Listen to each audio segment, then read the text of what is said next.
fire and war. Oh, oh, come Nerevar, come and look upon the heart, upon the heart.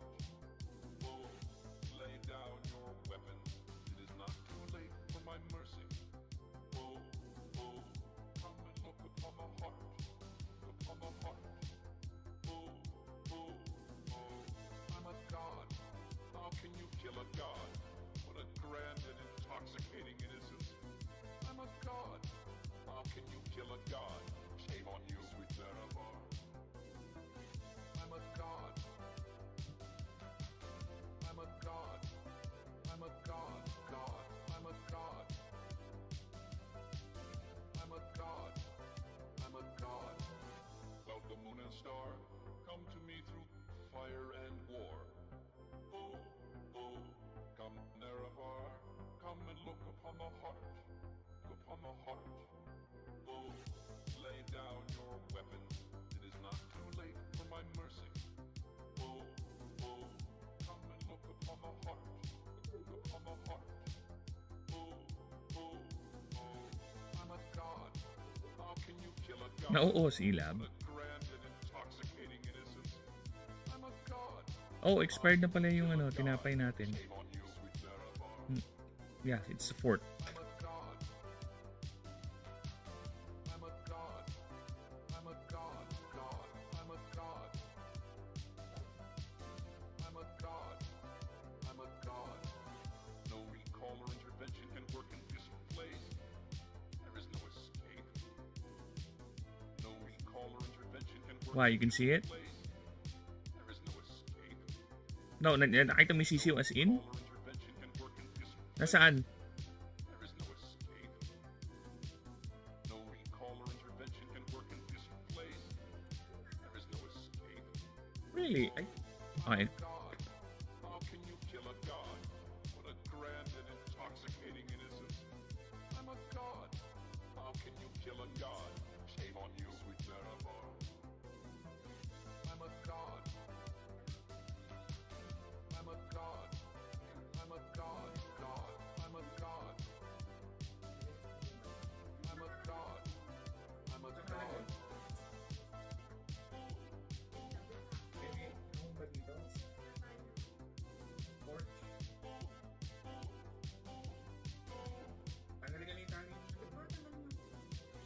Well, the moon and star, come to me through fire and war.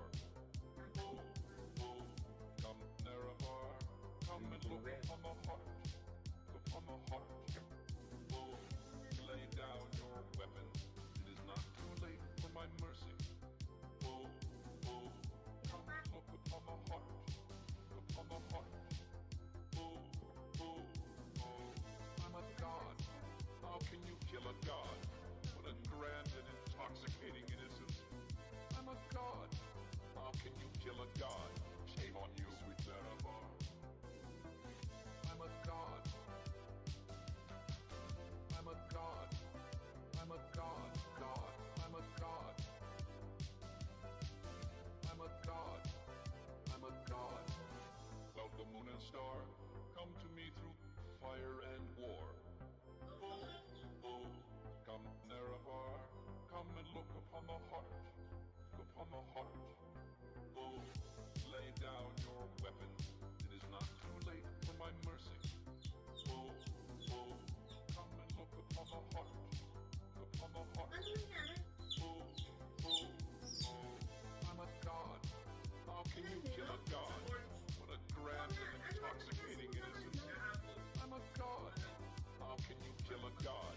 Shame on you, sweet Nerevar. I'm a god. I'm a god. I'm a god. God. I'm a god. I'm a god. I'm a god. No recall or intervention can work in this place. There is no escape. No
a heart, upon a heart. Oh, lay down your weapon. It is not too late for my mercy. Oh, oh, Gumalaw lang, ginapon yung look baby. upon a heart, upon a heart. Baby yun. Oh, oh, oh, I'm a god. How can you kill a god? What a grand and intoxicating innocence. I'm a god. How can you kill a god? Shame on you, sweet Zarabar. I'm a god. I'm a god. I'm a god. God. I'm a god. I'm a god. I'm a god. Of the moon and star, come to me through fire and war. Bilis na gumalaw eh. Yung monster ganun. Come, Bilis na gumalaw. Naravar, come and look upon the heart, upon the heart. Nanay. Lay down your weapon. It is not too late Oh, parang for my naligaw yun. mercy. Oh, oh, come and look upon the heart, upon the heart. Oh, Well, that was quite the adventure. I'm a god. Yes, I am. I'm already setting up the stream. I already forgot what I was setting up. I'm a god. How can you kill a god? Shame on you, sweet Zarabar. I'm a god. I'm a god. I'm a god. God. I'm a god. Okay, now I remember. I'm a god. I'm a god. No recall or intervention can work in this place. There is no escape. No recall or intervention can work in this place. There is no escape. No recall or intervention can work in this place. There is no escape. No recall or intervention can work in this place. There is no escape. Oh, I'm a god. How can you kill a god? What a grand and intoxicating innocence. I'm a god. How can you kill a god? Shame on you, sweet Zarabar. I'm a god. I'm a god. I'm a god. God. I'm a god. I'm a god. I'm a god.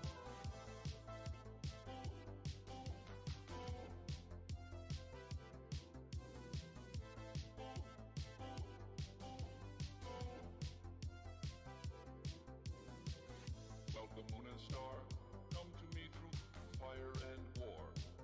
Oh, oh, come Naravar, come and look upon the heart, upon the heart. Oh, lay down your weapon. What'd you check? Too late for my mercy. Oh, oh, come and look upon the heart, upon the heart. Oh, oh, oh, I'm a god. How can you kill a god? What a grand and intoxicating See it? innocence. I'm a god. Oh, it's still there? Kill a god. Shame on you, sweet Zarabar. I'm a god. What, like a cat? I'm a god. I'm a god. But you saw the chick. I'm a god. I'm a god. I'm a god. Well, the moon and star, come to me through fire and war. Oh, oh, come Naravar, come and look upon the heart, upon the heart. Oh, lay down your weapon. It is not too late for my mercy. Oh, oh, come and Upon the heart.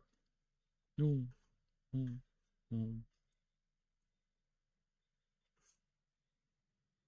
Huh?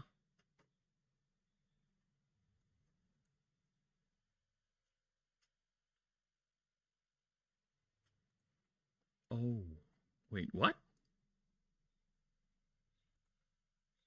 god. I'm a god.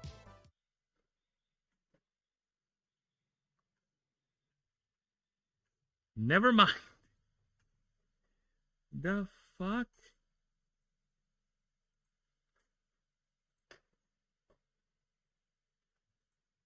That blew my mind. What?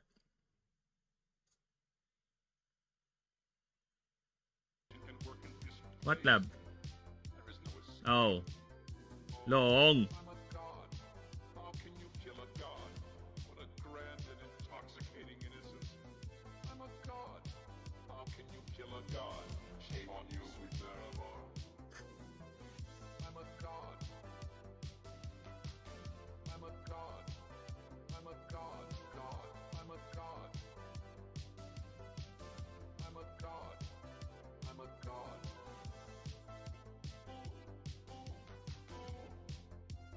Well, that's interesting. I am actually curious what's going on here. Oh, give me a moment. Come to me through fire and war. Yeah, I'm in the mood for some Hollow Knight today. There it is.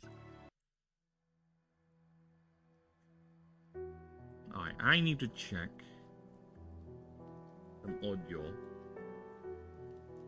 for the vertical stream because I need to figure out how the sound works and which goes where. Right? So let us double check.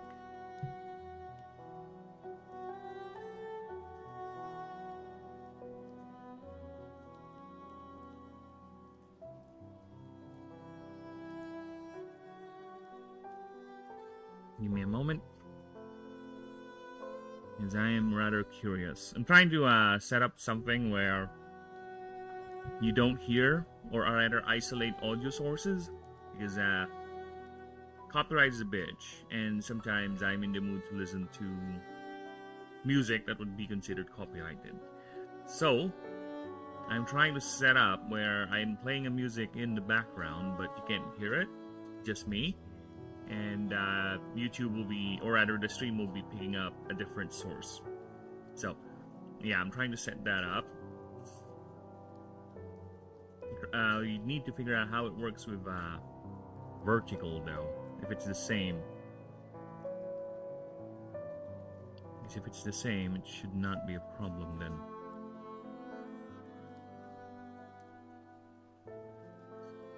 Assuming that it is the same. Emphasis on the word assuming. Now, let me just set that up. In the meantime, let me just get to my drawing app so we can continue finishing up the drawing yesterday.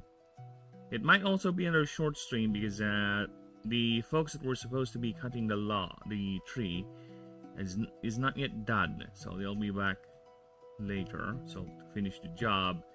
And let's just say they have a freaking chainsaw. Alright? Even though if I try to stream with them working in the background, the chainsaw, it's fucking loud, people. It's fucking loud. So no, that ain't gonna fly. Literally. Yes, where was I yesterday? We were doing the shadows yesterday.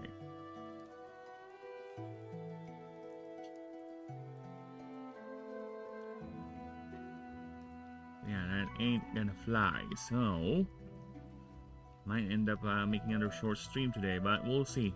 We shall see. For now, we shall continue on. Work on the project as much as we can. Make advancements, and I am done with the backgrounds now, so the character backgrounds are all set. They're ready.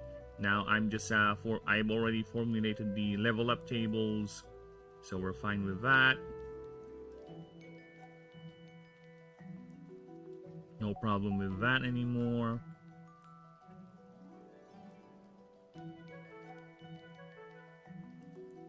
It's a straightforward formula anyway, so it's the same as the creature growth, 10% per,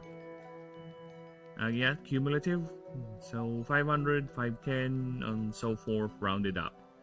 So that's basically the character level up growth. Creatures level up faster than the character. I think that would be fine, but of course, since this is beta, right? Alpha, actually, we'll be adjusting accordingly if need be. For now, that is the setup. That is the thing. Alright? And yeah, glowing crystal on the head. So that is our setup. And I don't see any reason for that. Okay. Where's the glowy bit for the wing? Oh, it's behind. Is it? It should not be behind. The fuck? Yeah, the shadow should be below it. That won't cause problems on my end. Where is it? Where is the glowy bit for the wings? Here it is. Oh fuck, if I move it up... Yeah, never mind. It's gonna cause problems with the rest of the drawing if I do that. Yeah, it's gonna override certain things. So yeah, we'll just have to be very, very careful with how we plant the shadows. Hello, Steven. Do real steel atom next. Real steel atom. What is that? You want me to make a creature that's based on that concept, like an atom creature, like, or what do you call that? The movie, the robot movie, right? Like a remote controlled robot punchy creature. Because yeah, I can definitely do something like that. To be honest, that can be arranged. We could definitely make a creature like that, no problem. I'll just have to note that, because that is an interesting concept. Like a remote controlled creature or something. I do have an artifice type. I can have it be like an artifice martial type, or martial artifice, something in between, right? That could be something. That is an interesting notion. Yeah, Real Steel, the 2001 movie, that is correct. I've seen that. I have seen that movie not willingly. Not willingly. Here in the Philippines, buses would actually play movies, right, on TV in the front. And I have seen Real Steel, like in chunks, as I rode the bus going to and from work. So, in a way, I have seen the whole movie, but in chunks. There are times when I would see the beginning before I leave the bus, or I light the bus. Then there were times I would see the middle part of it. But you know what? I think we found the. I've seen the gist of the movie to understand what's going on. What is Real Steel Atom? Real. I'm googling it. Real Steel. Is that like... Oh, gotcha. The main character. Yeah, definitely. Dude, I definitely can do a concept like this. Let me note that. I'm gonna note that, because I also got a request to do like a creature. It's basically a Aztec sort of version, another martial type. So yeah, this. And to be honest with you, I have seen Pokemon struggle with designing fighting types throughout the years, right? Fighting type Pokemon has always been the weirdest designs in terms of concepts. They usually either stand out or become to how does this creature exist in the wild sort of idea, you know, like to throw and fro. I forgot the other. Yeah, the Taekwondo and the Karate Pokemon in Gen 5, I think. Hitmonchan and Hitmonlee. You have Machamp, which basically, why do they have these non-biological fits in their body? I find that weird, and it's quite hard to design unique fighting types. So at least with my setting, there are technically an Artifice type, which is basically a cyborg. And there are martial types, but they're more on the magical aspect of fighting. They use magic or mana to fuel their weapons, to enhance their muscles and all that. So yeah, I can definitely make a concept with this. So let me just save that. Artifice type based on real steel. So yeah, I'll get to that.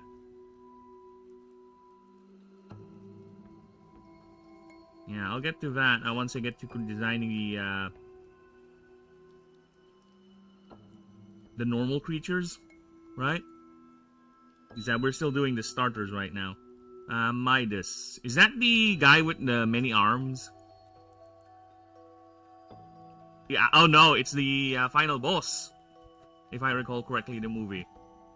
Yeah, I think this is the final boss of the fight, the movie. The big guy. The one they had to trick, right? The one they had to use that trick to beat it. If I recall correctly, the trick was basically they destroyed some servo in its neck, and it's caused problems with the pilot or something like that, if I recall correctly. Yeah. A fun little movie. You know what? This is a fun little movie. It's a fun little concept. This is a very, very novel attempt in making a unique spin into the genre of underdog boxing movie. And it's a robot. And it just goes to show you don't need an actual moving face to make a character relatable. You just need to write it properly. The same with K2SO, right? K2SO is a robot in Star Wars, and people found out, oh, that one's awesome. You know why? Because he's funny, he's cleverly written. No, the final boss in the movie is Zeus. Oh, so where is that guy? Where does that guy come from? Where did he show up? Real steel Zeus. I told you, I barely remember the movie. Ah, Zeus.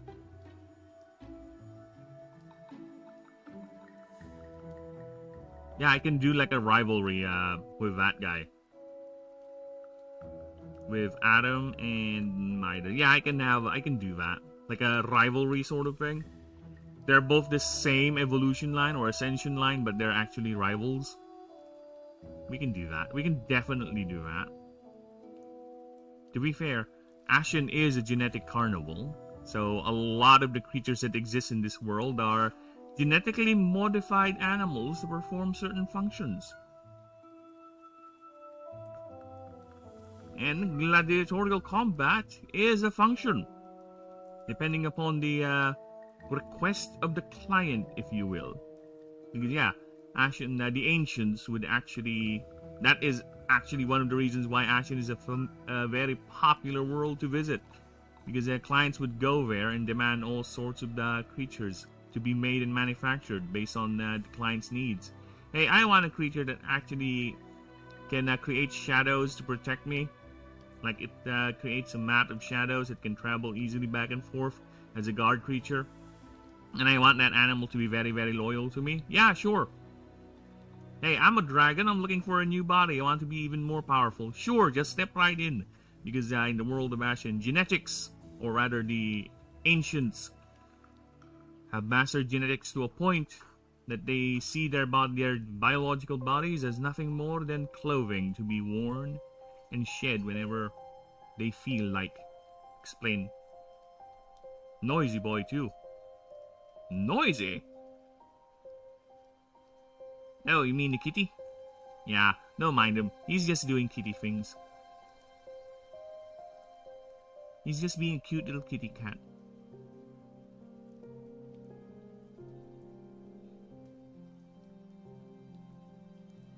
So yeah, it depends on the whim. And with that, actually I can create all sorts of creature designs because we're gonna go with some of the starters actually. Like I said, I can definitely create robots in this setting because there is a type, and I have 17 types in the game, and all of them have starting creatures, all of them. So I have made 16 starters for every type in the game, and 17 is a secret one because there is one typing in the game that is exclusively to the gods, right? So this is the Artifice starter, and it's basically a cyborg Triceratops that creates little drones that follows it around. It can the drones can either repair each other or attack enemies. And let me just scroll up so we can find it. But yes, I'm almost done with the starters. Oh, massive, and yep, there you go. See, this is it. This is the Artifice starter. This is the Artifice starter. So basically, yeah, it's a cyborg Triceratops that flies around, creates shielding for its allies and itself, and also manufactures drones for it to use in combat. So yeah, the setting will allow robotic creatures like that. We just need to make it work. That's the challenge. So yeah, that is a challenge that I will accept, of course. Give me your ideas, your concepts. I'll make them, see if I can make them fit in the setting. Right? Because I can't do one for one. Like, if you tell me to make a ninja, I can't make an actual ninja and just put it in the setting. No. It has to fit the world. It has to fit the setting. It's... oh my god. What's going on with my cat? Oh, Noisy Boy from Real Steel. Let me see how it looks like. Noisy Boy. Oh, he's a Japanese one. This one I remember, kind of. Isn't this one the first among... yeah, I think this is the first enemies they fought. I don't know, for some reason it's familiar to me. Could be wrong though, could be wrong. But yeah, this one looks familiar to me.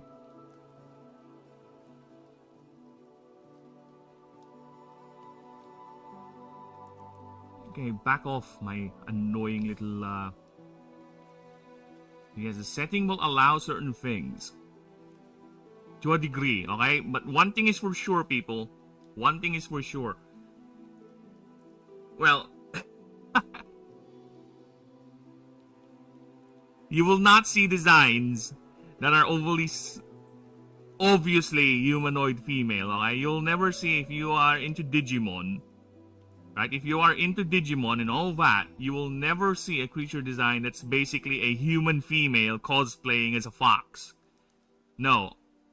As much as I like Sakuyamon's design, as much as I like Junomon's design, as much as I find those designs to be annoyingly overly sexualized by the fandom, even I will never, the setting will not allow such a thing to look or to happen. Well, I won't say not allow to happen, but for me, I will never make a design like that. No, it is a principle. It will stand out. That is 100% guaranteed. It is too much. And besides, I'll be just copying Digimon at that point. So no, I'd rather not. This is its own unique setting, its own unique spin. I'm not trying to be Pokemon but better. I'm not trying to be Digimon but better. This is unique. It's on its own. It will stand by its own merit. And I don't want to toot my own horn, so to speak, but I don't think Pokemon or Digimon have 8 playable races with their own unique perks and abilities, and they all level up as well. And also, Fury!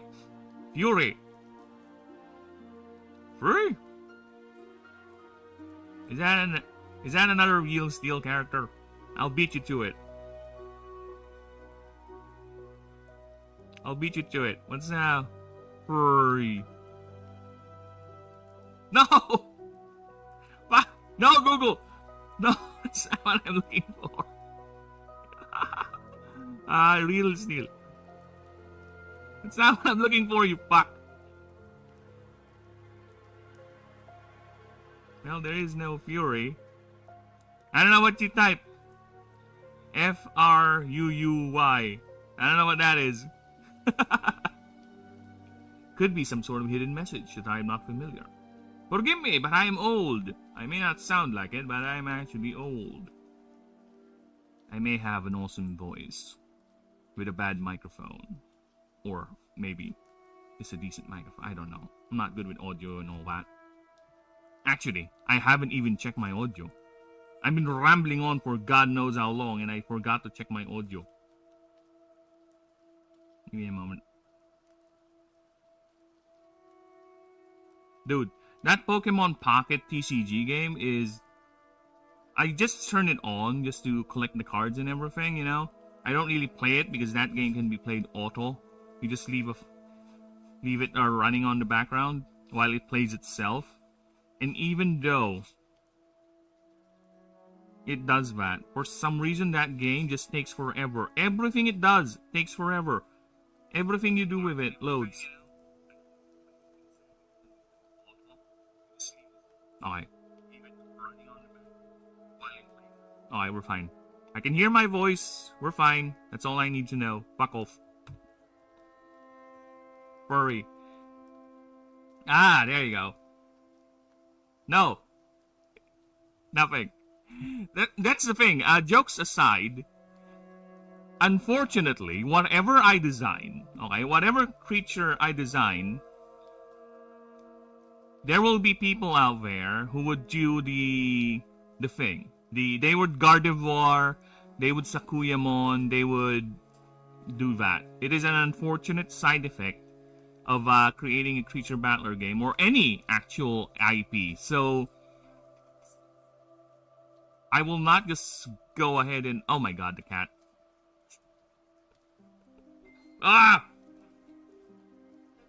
Yeah, that's why he's running around. Cat shit. Sorry. My cat just gave us the gift of the smell. He just bombarded the entire house with his... My god, why do cats... Why do cats have this smelliest shit in existence? I swear to Christ. Pungent. Strong. Like it assaults your nose. It slaps... No, it fucking pile drives its scent into you. As I was saying, yeah, there's nothing I can do with it. There will always be people who would sexualize your content. So I would just, let it be. To each their own, man. You want to make a furry drawing of my creature? Sure. You do you. I'm not gonna promote it or anything.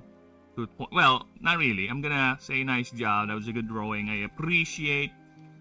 I would still find a very, very warm feeling when I see someone make something like that of my designs. Like, wow. Someone actually found my designs to be appealing to that degree. Interesting. Thank you. But it's not something I would actively promote, It's not something I would actively pursue. Right? To each their own. And I'm not going to go ahead and have my designs be influenced by the fact that someone might make furry art of them. So no. No, it's not the thing. No. I ain't gonna do that. So if it happens, it happens. It's not really something I can avoid, considering how it is in the internet, right? Let it be. They want to do that, it's their problem. To each their own. If you want to jerk off to a fantasy creature, why not? Have fun. You're not hurting anyone. I would give you a weird look. That's the best I can do for you. Or do at you, but that's it. You do you, man. To each their bloody own. As long as you don't directly harm anyone else, we are happy. We are fine. As long as you don't shove that down people's throats, whatever you believe in, man, you do you. You have fun. That's the thing. Respect is earned. It is not freely given. And for you to get respected, you must learn yourself to respect others as well. Right? If you're just an asshole who just keeps running around at people and screaming, respect me, accept my beliefs, then you're an idiot. Because you yourself can't even respect or value other people. All you need is validation because you're that insecure about yourself. So I think it says you set a very, very horrible image for whatever group or belief system you're representing by behaving like that. So I would suggest you think better on how you approach people in espousing your belief system. But of course, I won't get into too much politics because this is not a political channel. No. We ain't gonna do that. The only politics I will talk about in this channel, in the streams, is the politics of the setting. That's it. Alright? I am more than happy to talk about how fucked up the gods are in this mythology, which we will get to eventually once I make the lore videos. Right? Because I already made a proofreading pass of the entire God doc a few streams ago, so you can check the playlist on that. But yes, the gods in this setting are very much tangible, and they are like, what do you call this? The closest equivalent I would say is the Pokemon legendaries, like Arceus, Articuno, Zapdos, Moltres, and all that. But in this setting, no, they're actual fucking gods. To the point that, well, not really God, omniscient, and all that, I mean power level, right? They can literally shatter continents, given enough mana. But due to the setting, due to the current setting, let's just say all the gods have been reduced down to 10% of their former power. But yes, they are all here. You can bond with them. And bonding with the god is not as easy as approaching it and fighting it and throwing a ball at it. Again, I find that weird with Pokemon, so you know what? For my own setting, I'm gonna change it, where for you to get a chance to bond with a god, to add them to your party, to have the privilege of calling them in combat, to assist you in whatever you're doing, right? You need to curry their favor first. You need to earn their trust by doing their favor track, which is basically missions under the god, and you have to earn their favor. And once you eventually do earn that favor, they'll give you a chance to fight them. If you beat them, you'll be bonded with them. You are now capable of wielding the power of one of the members of the Pantheon of Ashen. If you can, of course. If you can. Because it is designed to be a hard fight. I designed the bosses to, or rather the gods to be like, bosses. They're boss level creatures. Like literally, they are meant to be hard. And they are meant to be a challenge to your party. If we're gonna compare stats, just to compare stats, here is God, Miss Alelix, the goddess of knowledge, endurance, and unity. She's an air type. A mythic air type because, well, like I said, Illuminate is the god type, and she can be an Illuminate type, but then you have to do things. But regardless, just to show you guys, so she is among the lower HP gods because of her ability. She's quite tanky. And not in the, I'm 7. Whoa! Very young. I remember when I was 7 years old, I was starry-eyed. You know, everything in the world was so simple, so amazing. Whatever I see, I want it. I want to draw that. I want to own that. You are the prime of your life, Stephen. You have everything ahead of you. Those were the days when I was young and impressionable. But yeah, happy you're here. And I will get to working on those requests of yours, okay? I will get to request your request to make those creatures eventually. Right? So just tune in. Do that. I gotta be honest, man, it's quite cringe to ask for liking and subbing, to be honest. I really do. But it's part of the game. So as I was saying, so you'll eventually see your request for that creature design. Just go ahead and like and sub, people.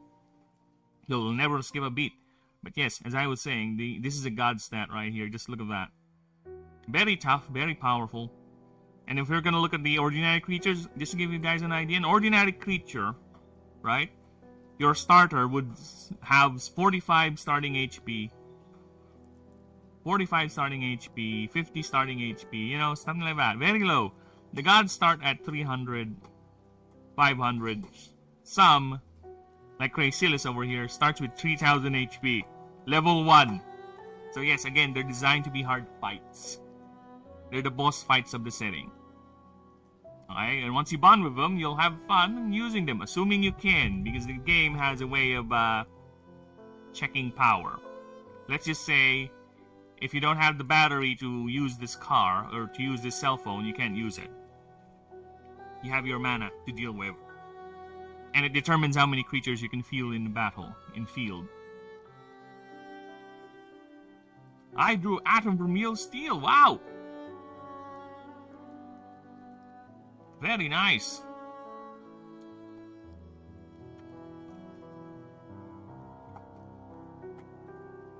You know, when I was 7 years old, that was what I would do actually. I would just sit on it in my table and draw and doodle everything. I would doodle dragons, mythological creatures. That was my jam back in the day when I was your age. I would draw dragons, any mythological creature, you know. Dinosaurs were among the very first thing I drew. Yeah, I recall the very first drawing I ever made of a dinosaur was not my favorite dinosaur, the Triceratops, no. It was a sauropod. You know, one of those long-necked dinosaurs? Because they were so easy. They were so easy to draw. They were really easy to draw. You just have a long-necked lizard. And back in the day, I was, of course, oblivious to the actual paleontology of it. It's just what I saw on TV. But yeah, they were easy to draw, and that was the first ever thing I recall drawing. I even recall drawing a dump truck. I wish I can show you, but I can't. Yeah, well, I trust as long as you find your drawing to be satisfactory, you have done a good job, right? In fact, when I was drawing my creatures right now, it was like, I'm fascinated. I am surprised I was able to do that. And that's the power of art, people. That's the power of art. Because, wow, I can't believe I can do that. I can't believe I was able to draw this design right here of Atros, right here. Look at this chubby little bastard. Look how cute it is. He's so cute, but he's actually the god of chaos, the demigod of chaos, right?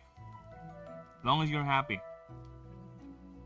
And as long as you're improving too, if you really want to get into it, right? Because the only way for you to improve is to get right into it, is to get the drawing up, you know? If you were to check my older drawings with the newer ones, you can tell there's improvement. Because look at this. This is Atros right here. Right? Do you know what's missing? You know what's missing? Shadows. Because yes, I have drew like 65 creatures, made the entire god document, made all sorts of different poses for them, different art with all the demigods and the gods, and I never once made shadows. You know why? Because yeah. I'm one of those stupid people. But yes, if I were to redraw these, I would put in more effects, more shadowing and layering on that. If we're gonna go with the newer drawings, then look at that. I now have glow effects. I now use different brushes to create different effects. I now even have shadowings. Right? That's the thing. It's all about improving oneself.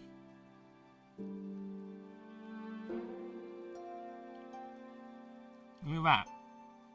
I can't believe I was able to make these right here. This little veil. Right? For Agatratus. And now, yeah. Easy peasy. It's a journey. It's a learning journey. We all have to get there. And to get there, we have to make the first step. Can you draw Adam now? Well, we'll get to that. But we have a timetable, Steven. We have a timetable. For now, the timetable dictates that I must finish this drawing because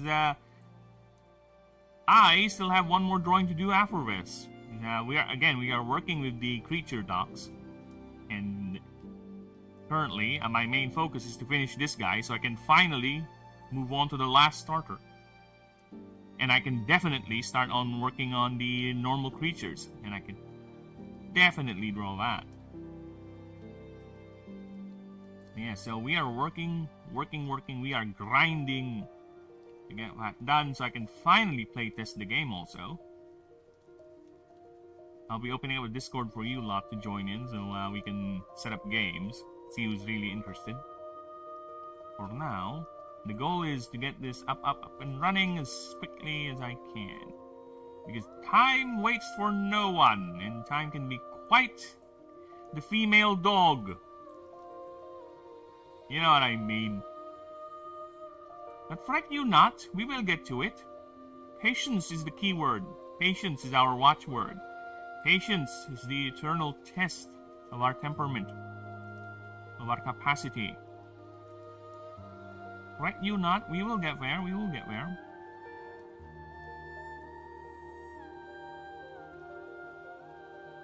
How long is it going to take for you to... Oh, shit! I don't know what you saw.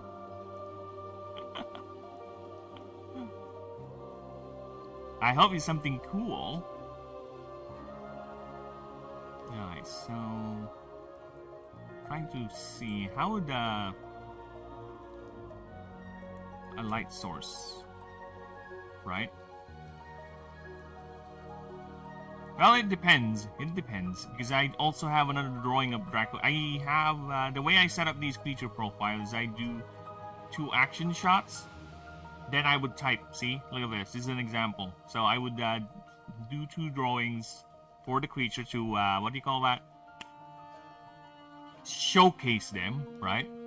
Then I would do the lore. And as you can see, because I am quite the nerd for, what do you call that? For lore, world building. I grew up watching a lot of nature documentaries, okay? So, you can tell that with the writing, just to explain the creatures. So yeah, I'll have to type that, then I'll have to work on the next starter, which is Null Flip. Oh, don't mind the lurkers, they're lurkers. I appreciate everyone for being here. I appreciate all that is watching here, just me talking in the background, granting you some sort of a sexy little reprieve into the grudgery and cringe of life. You know? Because that's me, alright? That is exactly me when I am offline and I'm watching other people stream. I barely interact with chat. I am just there in the background. Just watching, enjoying while working on something, you know? And either way, I appreciate everyone being here. Thank you, I don't even look at my view count, to be honest. To be honest, I don't even look. I take a peek every now and then, just to see if the streams are still okay. But other than that, I don't really mind, nor care, to be honest. But either way, I do appreciate everyone being here. Thank you, thank you.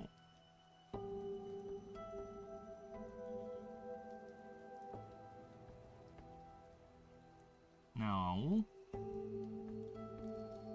I'm trying to see, how can I draw the light pillar going down like that?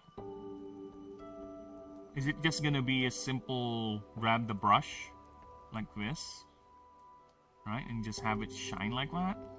That is actually good. Kinda like that. I kinda like that.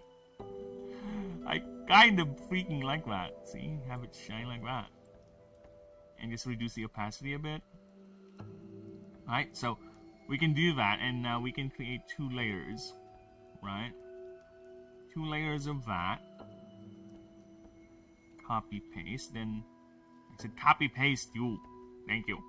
Then put it behind the creature. There you go. So, do that. Move it a bit. So it's nice. See? Now it's shining. Now, I also need to put some sort of effect over here so we can emphasize that this is the only thing being shown by the light. Right? Over here. So yeah, again, in the old ways I drew these things, trust me, I would struggle with lighting or doing some sort of a special effect. Right, so there you go.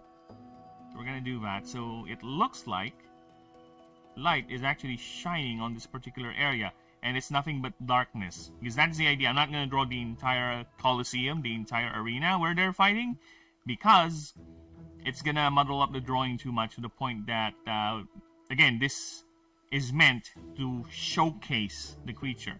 This is an action shot to show the creature in action, and if we put in too much, right? If we put in too much, it's gonna muddle up the design, so people are not gonna see the actual design of the creature. So we have to put in the clear balance about that. Put in a weapon shine. It is a sharp glaive made of magical metal alloys and granite, so let's see about that. Let's see about making lay weapon shine. Where is actually the weapon? Where? Oh, here it is. Alright, so here it is. We grab this. Let's give it a little shine, shall we? Let's give it a little shine, like that. But don't worry. Don't worry, it's not going to be too much. There's a thing called opacity. Right? And I'm going to put it behind... where's the shadow? I don't like that. Need to change that a bit. Oh, shit! Okay. We can do this. Yeah, there you go. Okay. I need to see how those are drawn. The glinting, right? The glinting effect? Okay, how to draw glint. Glinting weapon drawing. See, this is how we learn, people. We look at references. We see how they look like and try to... And it's not exactly what I... No! This is not what I want, Google. Fuck off. Is glinting the right word for it, or shining? Shine effect or something like that. Shine. Oops.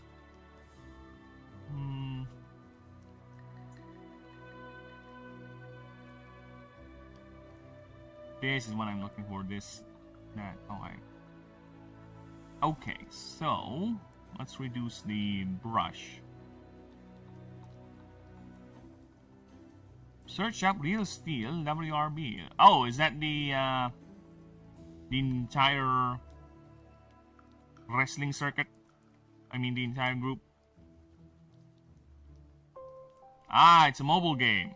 Well, the only mobile game I play is actually the Pokemon TCG card game. Because I am a PC gamer, brother. I am part of the master race of the PC people. You can see, I have like 300 games installed just on my Steam. If I want a game, this is how I game. On my PC. Nothing else. Again, like I said, the only thing I touch on mobile is an auto-battler game called Pokemon TCG Pocket, and that's it. I don't even play that game. I just let it run in the background. That's it. But yes, look at me. This is the PCing of the gaming. Oh yeah. I used to be a PC gaming channel, by the way.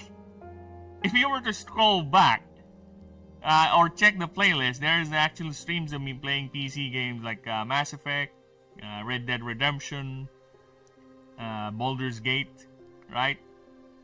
But due to the shifting of the needs, now the project is 100%. 100%. This is it. The project is everything that I will focus on, because if we let other things distract us, we will not get anywhere with the project. And look at that glinting effect. Aha! I think that is enough. Nice. Nice. Alright, we got that. No. This one, I think you should be here. There you go. Oh, fuck off. Okay, now. Okay, nice. If I have time, why not? But everything is in this. Everything is devoted to this project. Okay, so nice. We got that glint. Now I just need to create a little bit of shadow here, a little bit of black space. We just emphasize that there's nothing but blackness, inky darkness. So let's do that over here. There you go. And do that. There you go. Okay, nice. Let me just move that down a bit.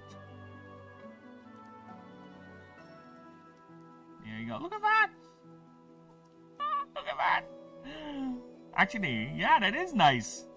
I like that. Fuck. Look at that. It gives you off the impression that the arena, the only lighted part is this.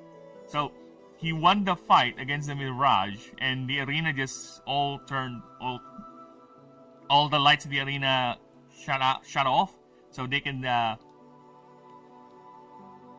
shine down, right? My stream is like damn it. Let me just check YouTube real quick. YouTube, you okay? You alive? You fine? YouTube ain't complaining. Thus far, it says the stream is healthy. So far. Never mind. No problem. I appreciate the warning. Yes, everything appears to be in order. But yes, look at that. Look at that, baby. I think that is a good... Well, we're not yet done. We're not yet done, of course. I still need to do the camera feed, because my idea is there's a camera feed right here, right? So this guy is actually flying up with that smug, very, very victorious face, because he is flying up towards the camera saying, "Look at me, I won the fight, bitch." Look at me, I am victorious, you are not. That is the face it's making, because there's a camera looking at it right here. So we'll have to make a little camera view, like cam 1 or something. So give me a moment here. Red. Gonna increase the brush a bit. No, from this one is what we need. And we're gonna go back to a regular brush. Gonna do this. So all sides are... There you go. Look at that!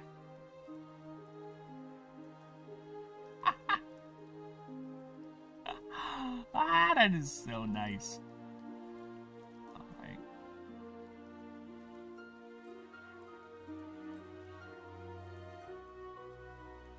Alright, so I need text. How do you put text again in this app? Oh, fuck. There you go. Found it. Sorry, I'm having so much fun.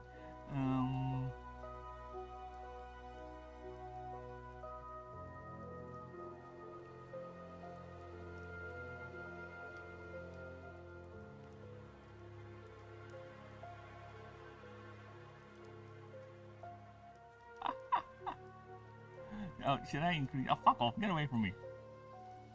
Let's see if I can change the details of this thing.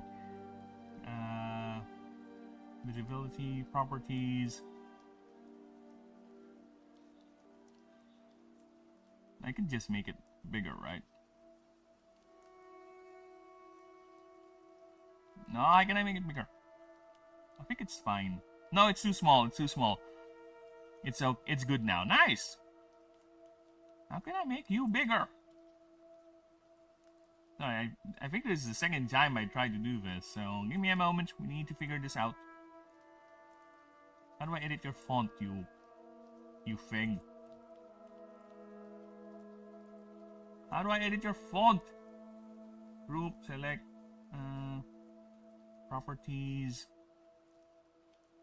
blending mode. No, that's not it. What the hell happened there? Layer, flatten. How do you do? I was able to do that the other day. I was editing some text, and here I am forgetting how to do it. Yes, that's what happens when you get old, people. So value your memory. As much as possible. Unlock layer alpha timeline. Where is it? Where? How can I edit you? Oh, is this it? No, that's not it. It's the settings. God damn it. All I want is for this text layer to grow a bit bigger. That's all I want. And now I figure it out. Now we're gonna... I have to do one more drawing, brother. It's in the pile. I need one more drawing for Prakoyusha.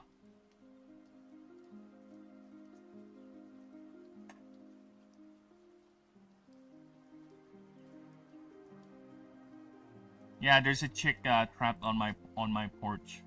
So if you guys are hearing some cheeky chicks sounding, the small chick got lost. We don't know how it got lost from its mommy, because we've seen that chick along with its family a few hours ago, just roaming around. So I don't know how it got lost. It's there. And now we're trying to shield it from our cats, because you know how cats are. They love eating little chimkins. So, huh? Yeah, you know what I mean. So we have it hide on our porch. God, start.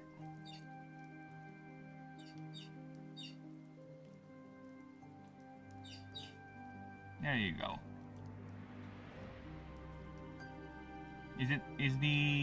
You seen it, ba? Where is it?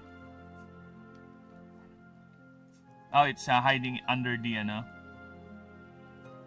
shoe rack. Okay. Look at that. Oh, yes, baby. I'll take that. I'll take it. I'll take it. I kind of want to draw more camera drones just flying around, but I think it's just going to clutter the drawing a bit more. Oh, yeah, I can draw a cam drone over here. Yeah, let's do that. Here I am saying I don't want to overcomplicate the drawing, but here I am making the drawing even more complicated.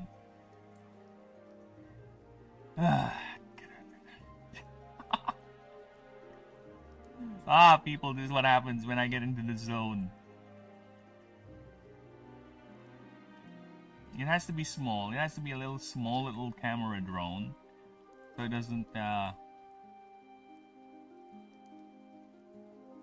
it has to look like compact and all that. So yeah, this is our little camera drone right here. Yes, this is a sci-fi setting. It depends. It depends. It depends.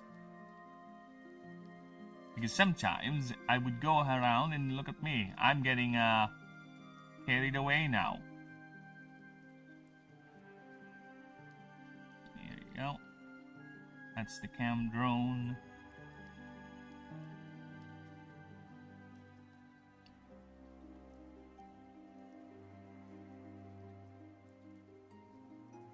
There you go. Very nice.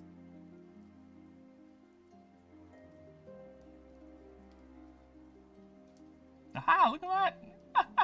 Camera drone. In my own unique setting. Yes, because this is a sci-fi setting, people. This is a sci-fi fantasy setting. So we may have gods and goddesses, magic and mana, but as with everything else when it comes to civilization, not everyone can use it, and technology is not stale. It competes, it progresses, it advances.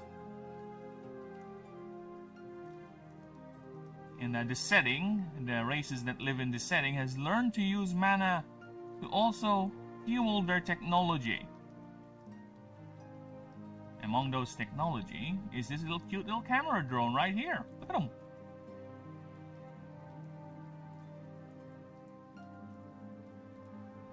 Look at him flying about. Camera droning. Droning.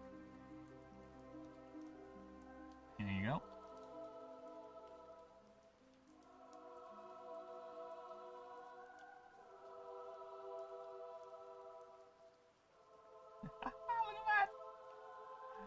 Look at that, baby. There you go. I don't think I need to, yeah, I don't need to do that. Because I am also thinking of,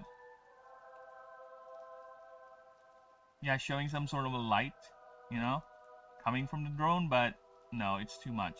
Because the last thing a camera wants to do, especially if it's recording footage, is to blind or saturate the subject with light. So yeah, I don't think that's a good idea. Fudge off! Fuck off! Vanish into the ether!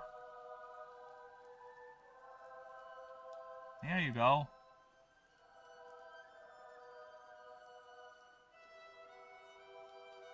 But I am tempted to put some sort of light like that.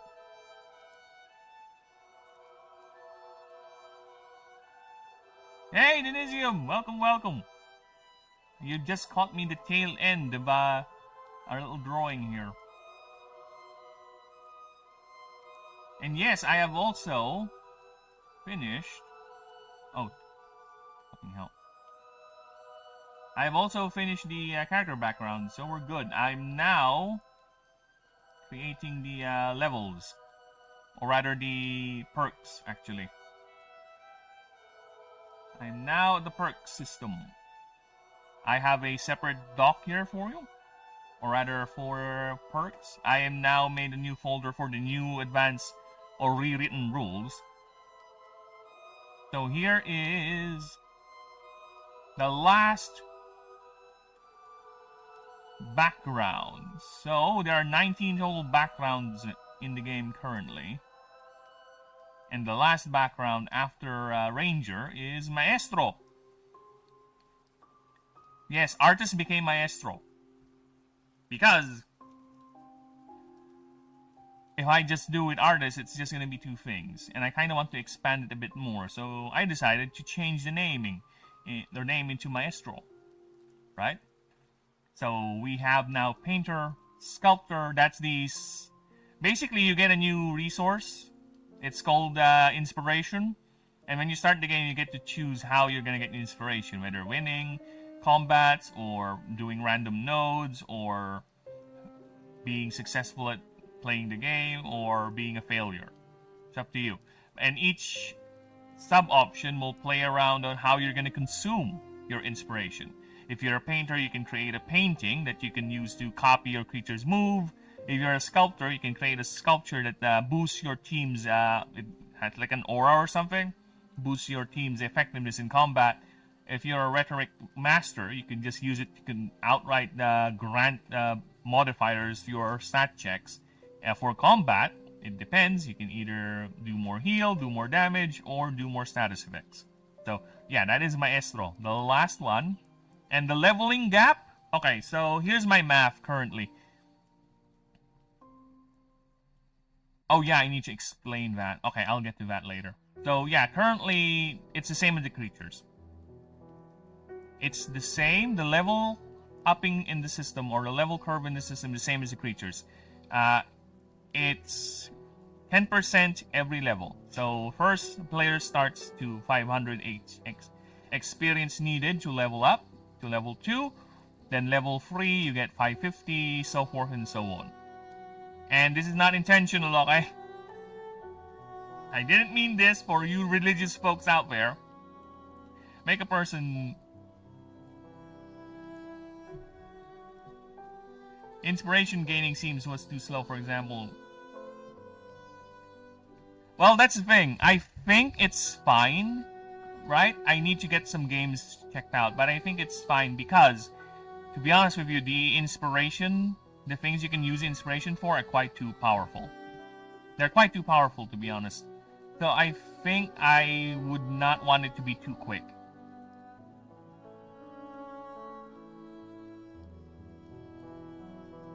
Right? So we need to test this out. But for now, I think this is fine, to be honest, because 5 combat wins is not that.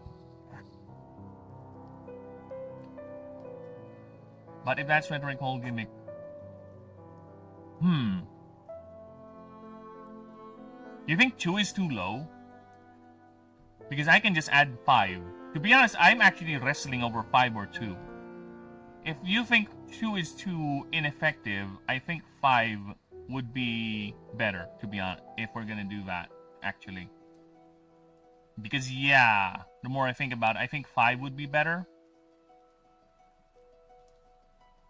Plus 5 or... Yeah, plus 5 would be better.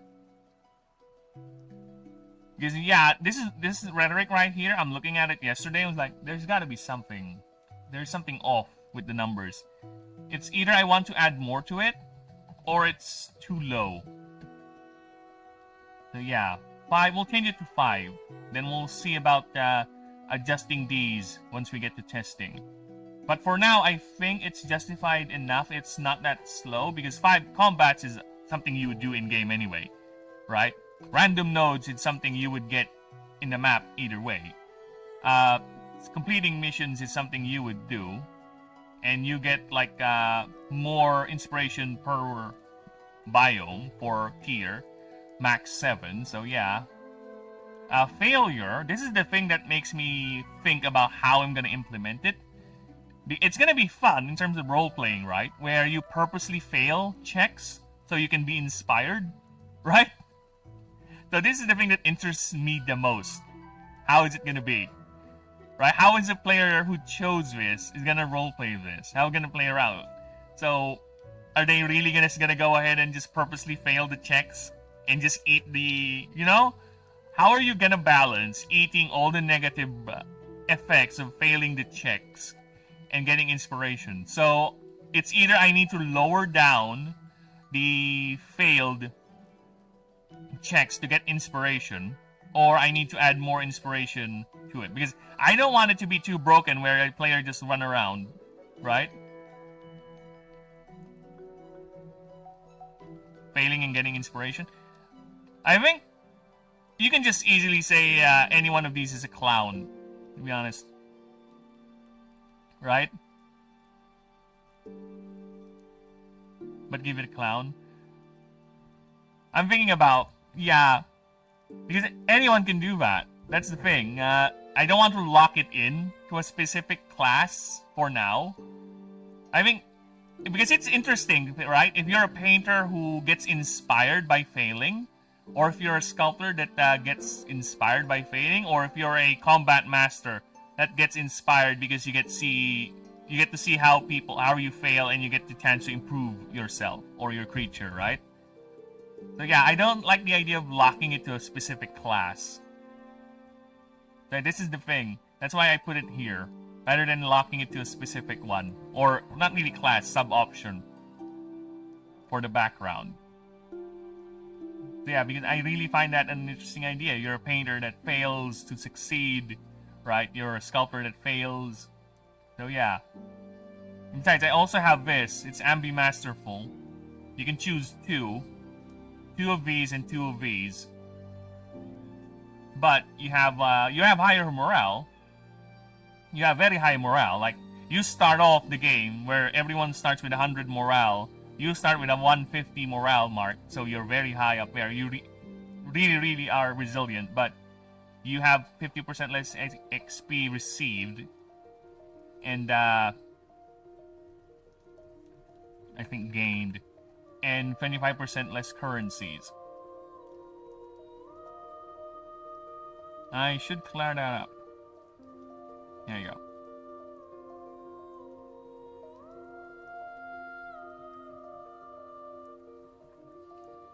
Alright, so I just cleared that up. Alright.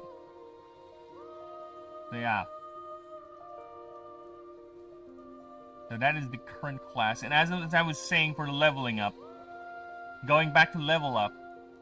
So yeah, 500 will be the initial level up for the character. I might change this or play around with the numbers, of course. But for now, I think 500 is fine. And also, just a clarification, just for the wording.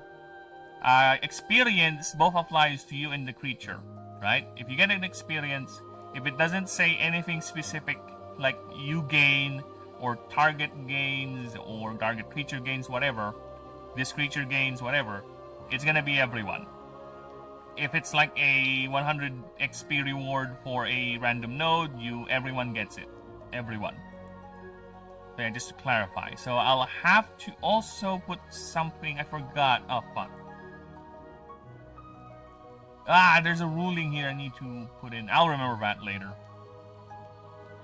There's a ruling here I forgot to put in, and I just remembered. And I forgot it again. This is why I need to write this down as soon as I think. As soon as it enters my mind. And sometimes it doesn't work. Sometimes I forget to do that. Well, I'll remember it eventually. And I'm sure it will come up when I reread this. I'll reread this later. But yeah, the perk list, I have made separate perk list. There is a separate perk list over here. This is gonna be where the rewritten perks is gonna be. And so far, you have your generic stat gain perks, right? These three are repeatable, so you can stack them as many times you want. And you have this one-time thing for Arcane, because Arcane is the most important stat in the game, and I would rather not have it be boosted too quickly. Because, for now at least, right? Because it gates a lot of the powerful creatures. I don't want the player easily getting a team of all powerful creatures, like 10 of them, very quickly in the game. So, I would not... I would gate Arcane to be not part of the repeatable Gs. So that's why it's here. So yeah, you have your basic, like more upgrade capacity. I think I might make this repeatable.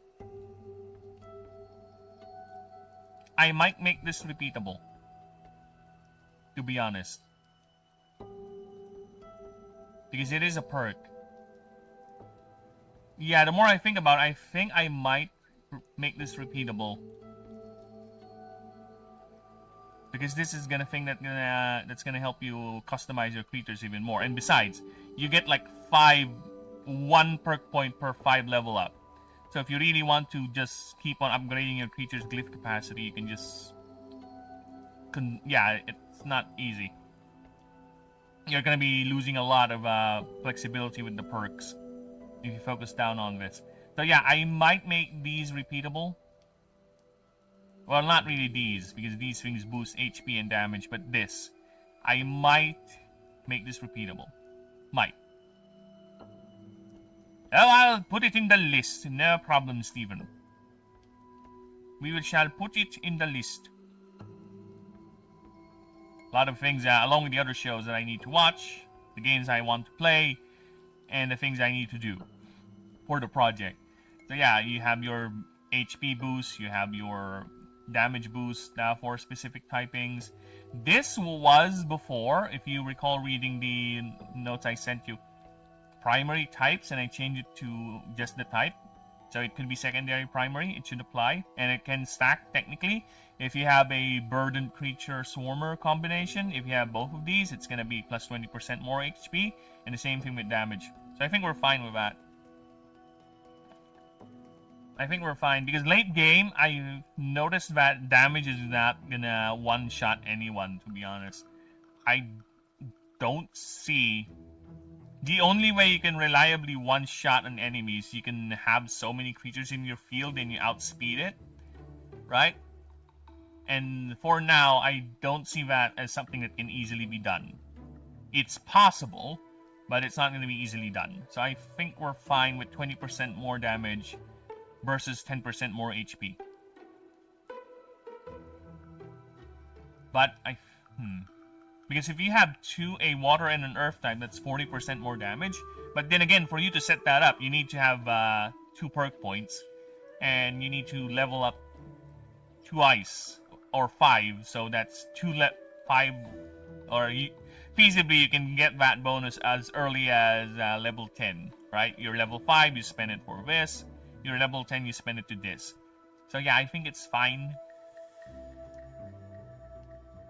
But I am thinking about the perk level ups. It's either going to be 4, every 4 level ups, or 5 level ups. But for now, it's 5 level ups, because There is no level cap anyway. There is no level cap. You can go as high level as you want. Whatever, no problem. It's just numbers. No level cap. For both creature and player. That's why the gods always match you 10 levels beyond if you re-challenge them. And hierarchs, if you re-challenge them for the marks, later on, if you like beat them 3 times or 5 times in a row, or already, not really in a row, already, they're gonna match your level. So yeah, I am working up until here, I think. So anything past that, I have not yet checked and rebalanced. But there are a lot of perks in the game. And yes, one of the perks in the game is gonna turn you into a demigod. I will spoil it here right now for anyone watching. One of the perks in the game, if you follow this entire track right here, you're gonna eventually get this, and you can turn into a demigod with your own stats, your own moveset. See, you have your own moveset right here. You're an Illuminate type. I told you, I will allow you to break the game. I will allow you to break the game. I will probably do some adjustments with this, most likely. Especially in the way. But it takes away a lot of other perks. True. It is quite the investment. It is quite the investment. It is a prestige rank. That is correct. It's not something you can easily get. This is something you have to commit to. And I think it's worth it because you are functionally... Look at that. 2,000 HP. Level 1 plus your current HP. I multiplied by 50, by the way. That's the current. I'll change this. Alright? So yeah, we'll change the numbers here. I might even change some of the requirements, to be honest. But I will keep it as a long investment either way. Either way. But yes, I will change some numbers. Again, this is not the updated numbers yet. And also the race-specific perks, I might change some of them. Since we now have advanced rulings, I now have a better fast... Because to be honest with you, when I made these perks, I have no idea how the game is gonna look like in terms of the map, in terms of the morale system. That's why, if you recall correctly, Denisium, when I send you this, I don't have the word morale. I have expedition health in the word doc. So yeah, because those setting, the scenarios, the encounters, all of them is still all theoretics. I have not written them down. So a lot of these will be changed, most likely. Especially with some of them. Yeah, this was a later edition, by the way. I think there was morale already. Yes, because this was a later edition. Because when I made the morale system, I went back and rewrote this. But if you're gonna check in one of the items, especially the old doc, it would say Expedition Health. I think I still have that on the old This Is You doc. I never had the chance to rewrote that. And I just noticed that actually when I was checking the items that I already made. Now let's see if I can find it. This is you for now. Yeah, this is the old... This is the old one. Enviro suit, I think. Enviro. See, look at that. See? Look at that. Enviro suit, tier 3 torso, weight 6, 150 expedition health. If applicable. If we're gonna go to the new rule, right? If we're gonna go to the new rule, let me just pull up the new rule right here for character rules. The Enviro suit is in the game. Is in here. It's a part of the opening gear, I think, for Explorer.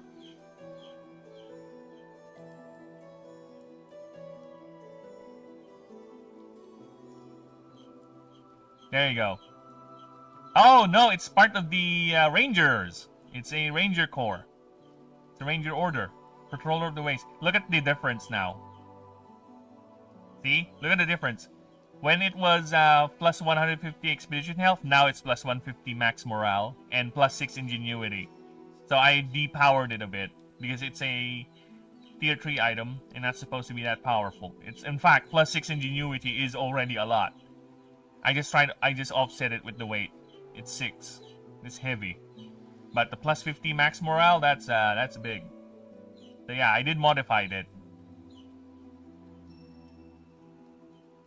So yeah, I need to change these things too eventually once we get there.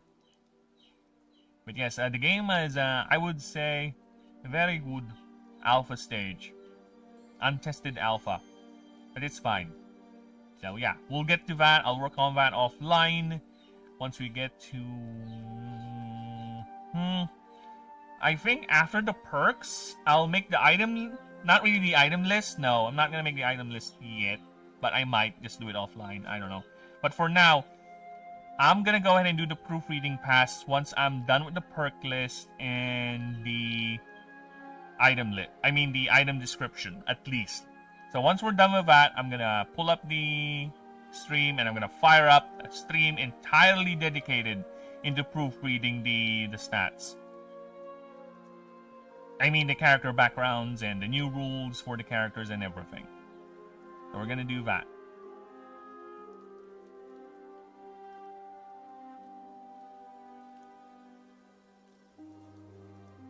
There you go. Nice. Nice. Finally I'm done. Look at that. Look at that happy Draco Yusha winning that fight. I actually kind of want to make him nearer, right? More in your face. But again, it's gonna muddle up the design. So this action shot, again, is made to show off the creature, right? So I think it's an okay enough distance. But I really am tempted. Maybe I just redraw this for another, like a scenario or something, and just have him be even more closer. But for now, this is it. This is where we're gonna be. And I'm going to save that.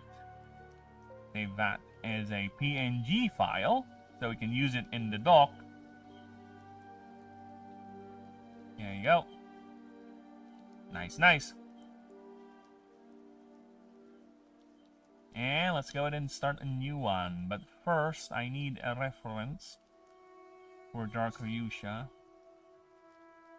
This is going to be a pure action pose. This is going to be the most, I'm not showcasing, this is just shot right here is probably just, for now, I'm thinking of it just exists as to show off the thing being cool with an action pose. Okay, let's do that. Let's get new.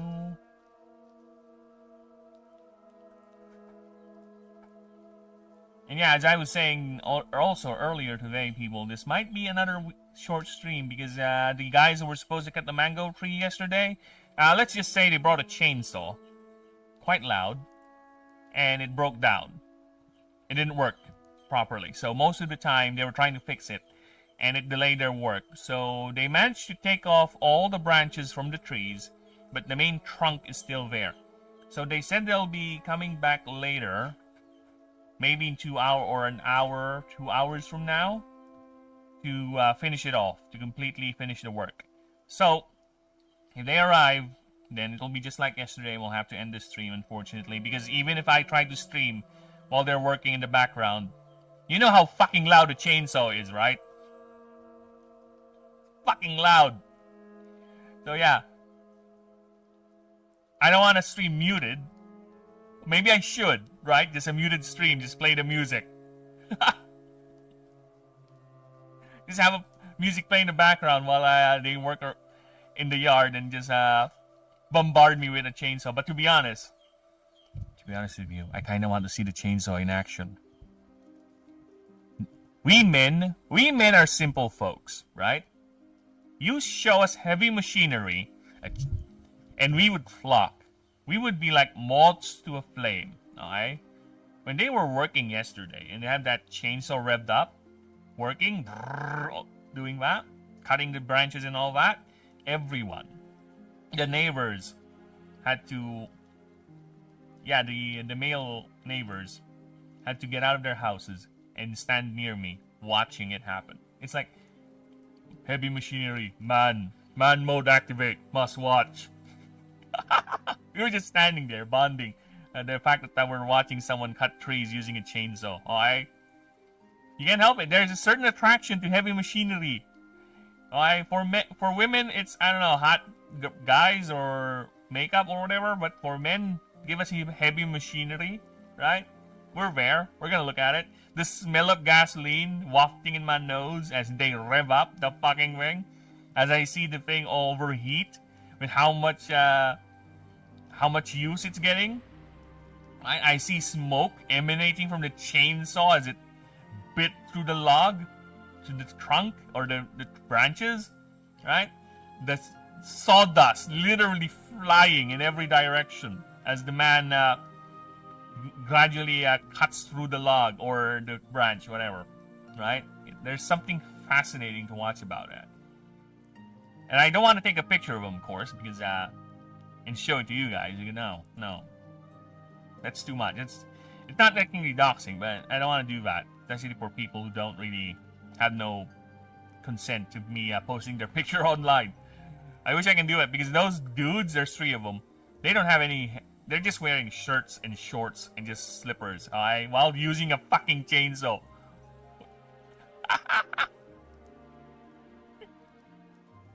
Health and security be damned. And to be fair, they're quite good. They're quite dexterous using the fucking thing. Very careful. They have a way of cutting, of using that thing where the sawdust doesn't fly into their faces. I don't know. They have a way. They have the ways, man.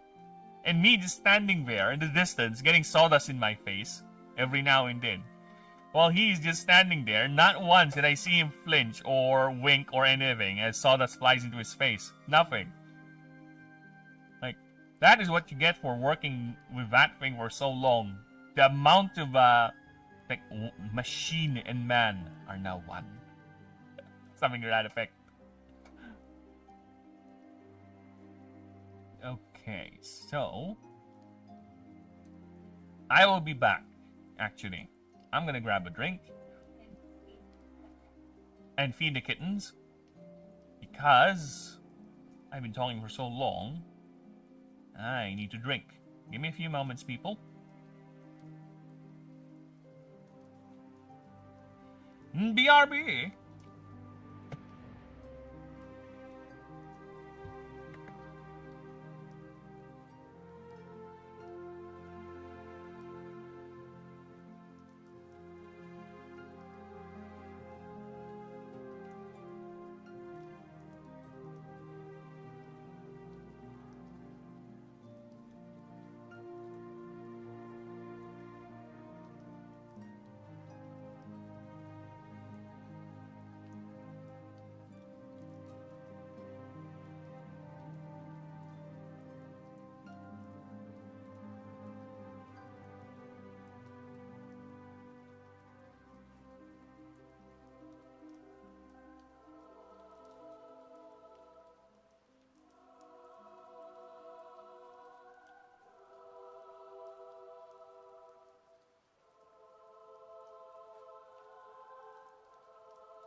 Okay, I'm back. I am fed the kittens. We are go. We are returning back to the main scene. How long will we be running? An hour and 30 minutes. Just me rambling on. Let's see. Let me just check the stream real quick. Give me a few moments. We good? We are good. Look at the stream. We are very much good.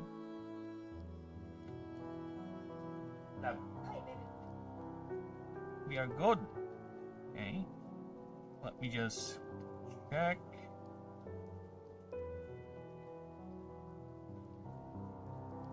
Yep, we are good on Twitch. We are good on YouTube. Okay, let us go back to OBS. Nice. Where's OBS? Fuck. Okay, found you. Hello, OBS. Welcome. Alright. So, like I said, we're gonna do one more drawing of Darkoyusha before we get to actually typing his character sheet or his character profile, creature profile. Very different from a character sheet because we already have a character sheet for Darkoyusha over here. Look at that. Okay, so the drawing I'm thinking is just a basic action shot, and it's gonna be messy. Like, so messy, it's like, you think I want him to be in your face with this one? This one is totally in your face. We'll see. Enough talking and start drawing, you fuck. Yes, boss, I will. Give me a few moments. Alright.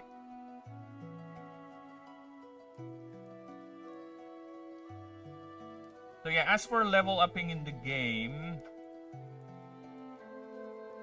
you get creatures and characters get both experience, and unless stated otherwise, it's gonna apply for both. Now, I have played Path of Exile. Path of Exile 1, to be more specific, and actually I also have Path of Exile 2. I played those games. And those games have a very controversial mechanic, which, personally, I don't like. But I like the idea of it. Pow! Pow! Hello! Welcome in. Kamusta? Hey, look at this guy. Look at that.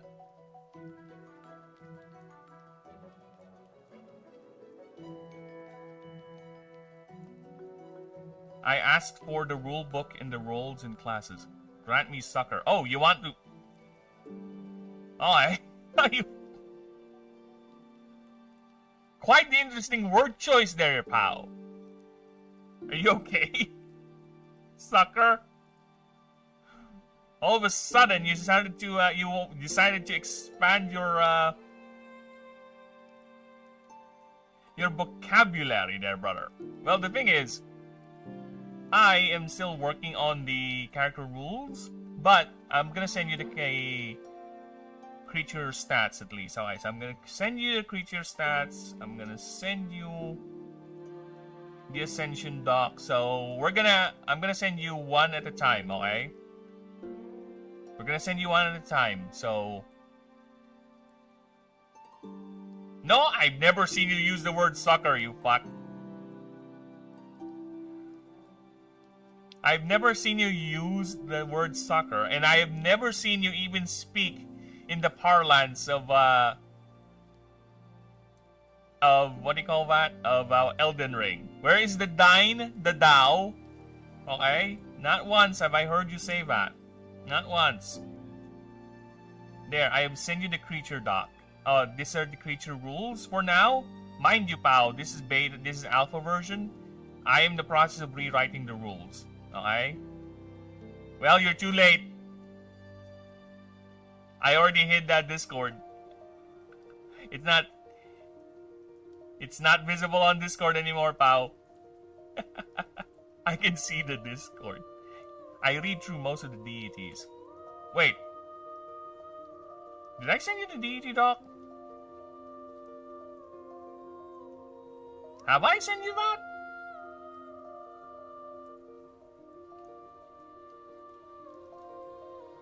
Wait, have I sent you that? Because the deity doc has been updated a lot. If I sent you that, then that you have the unupdated version of deity doc. Let me check. Is it like a YouTube link? I mean a Google link?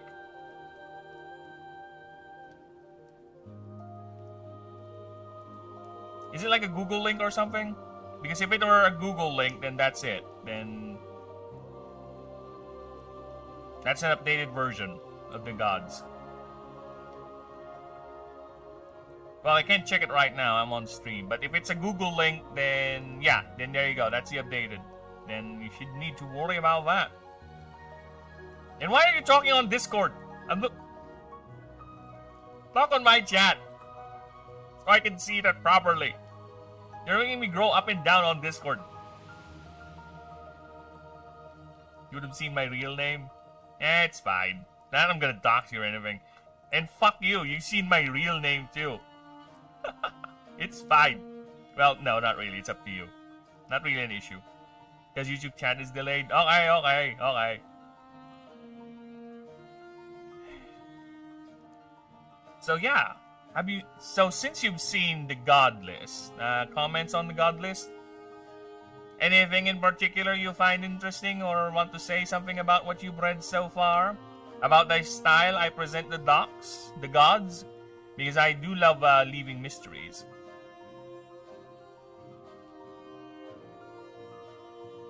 Nope, no sir.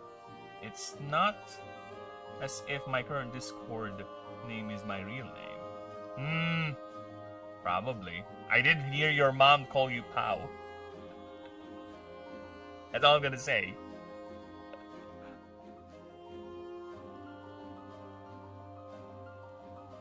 Wait, what do you mean no, sir? You didn't find anything interesting? Is that... Oh, there you go. All of them are pretty cool. I enjoy your unique way of creating deities. Well, thank you. Yeah, because I really don't like the way I design the deities in the game. Alright, let me just show you guys the deities, okay? Little tangent there.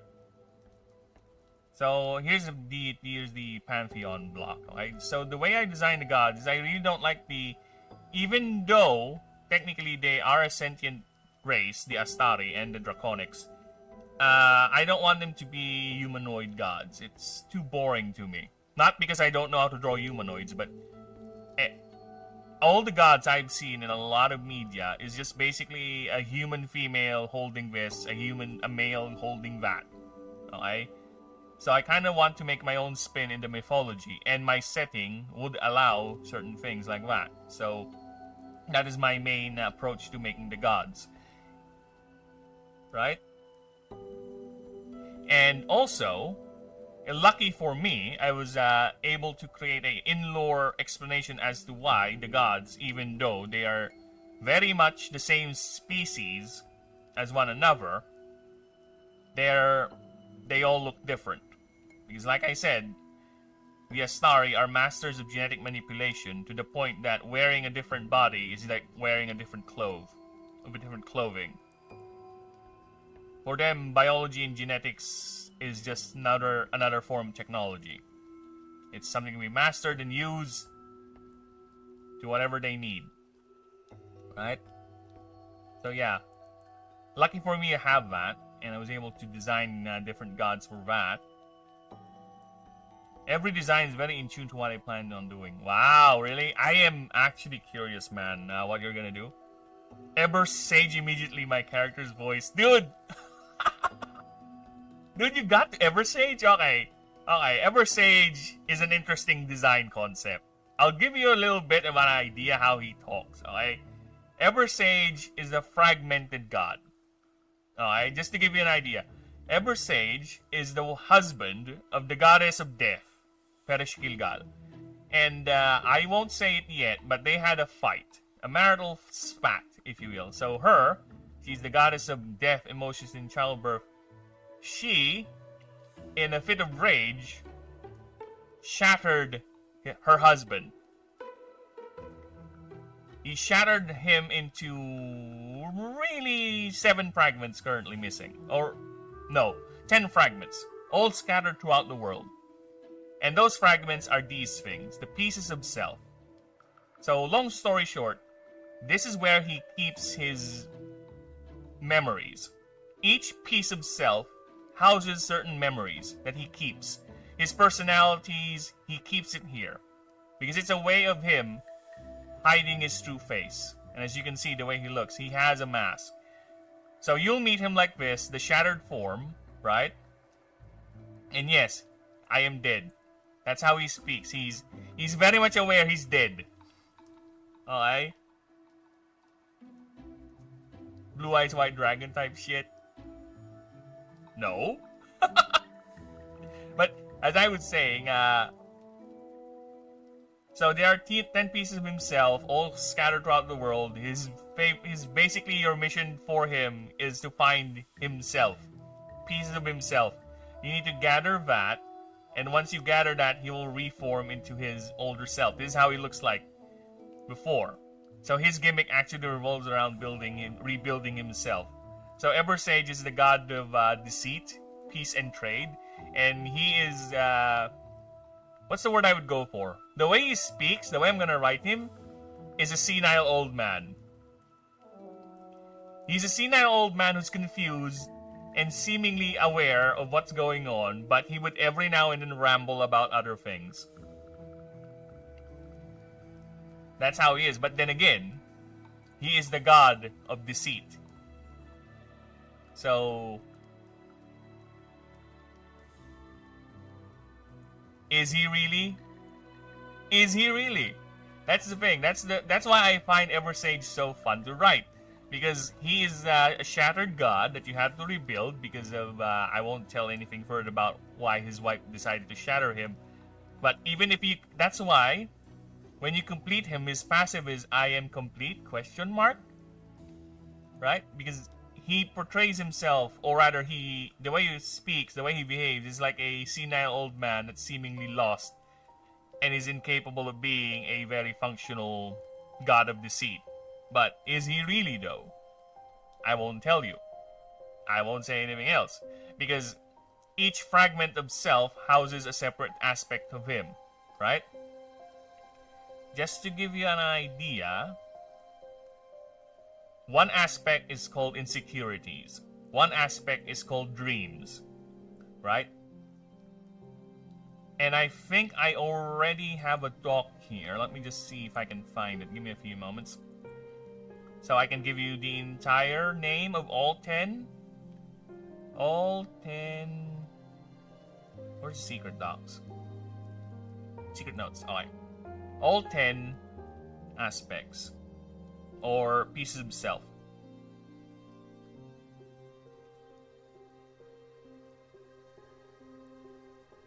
Okay, so here is each of the pieces of himself, okay? Yes, he is fun. I told you he's fun. That's why I find it fascinating that he's the one you gravitated towards, because he's really fun. Ebersage. I can hire others to help me with this, right? Yeah, you can. Definitely. The game is designed for multiple players, man. You can make a party. You can create a party, man. You can drag your friends into this bullshit. Why not? Have fun.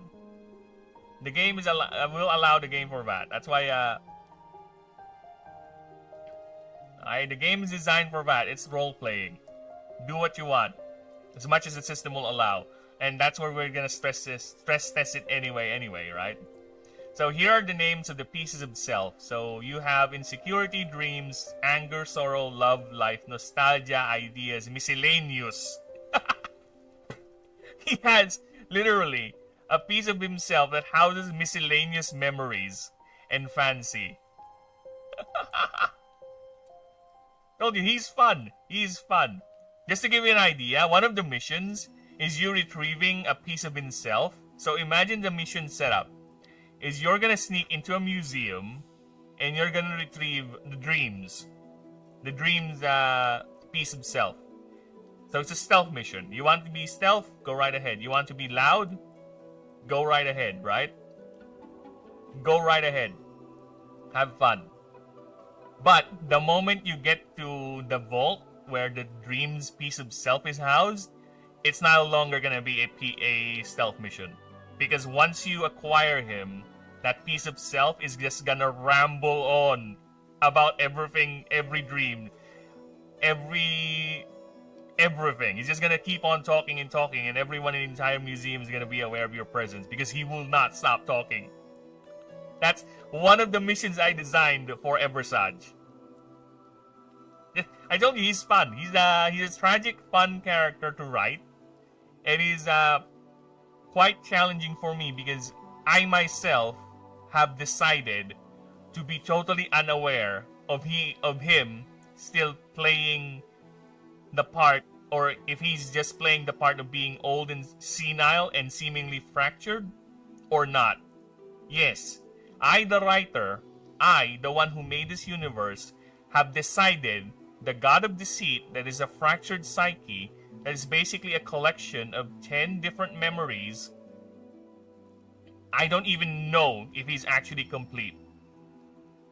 Right?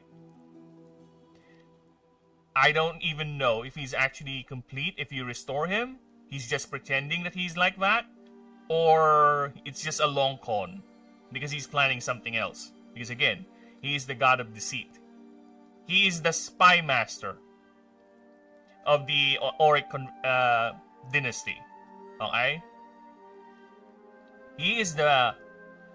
During the time of the Auric Confederation, Eversage is the diplomat that always fronts, or rather, it's him and his wife.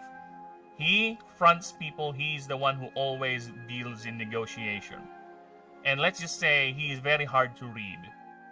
That even the goddess of justice herself, whose very power is to read the smallest of near imperceptible micro reactions, right, is having trouble reading him. Because that is his job, to be unreadable. That's how good he is in deception. That's why he has a mask. The mask, this is his actual eyes that you can see through the mask, and they're always closed. As you can see, with him fractured, the eyes are open. His biological eyes and the third eye is open, and the fake eyes are closed. If you get him completed, the actual eyes and the third eye are closed, and the fake eyes are open. So yeah, he's that type of character. He has designed his entire body. I told you, the Astari treat their bodies as clothing. He designed a body that is basically designed to fool people, unreadable. And I won't be my problem. I'll be the problem whom I hired the job. Yeah, exactly. It's hilarious. I know. Perfect. But yeah, the thing I gravitated towards the first is the fact that he's the god of trade. Well, now you know. Now you know even more about your god. And I'm going to put in a requirement on the job to be discreet, and when I fail, I deduct 30% from their pay. Dude, you gotta have good friends, alright, to allow such a thing to roleplay like that. And this is exactly why he's my deity. Dude, I can't wait. I can't wait for us to get testing and actually do some roleplay games with this fucking thing. Alright? We need people. We need people. We need people. I can't believe, dude. You gotta find people who's willing to play with you with that bullshit. You gotta find people who's gonna actually allow you to do that. That would be awesome, though. I can imagine it. That's chaos in the table. We're gonna do it on Discord. It's gonna be a Discord call. I thought we were gonna stress that with. Yeah, we are, but of course. I do have a couple of people, but of course, the scheduling is everything, right?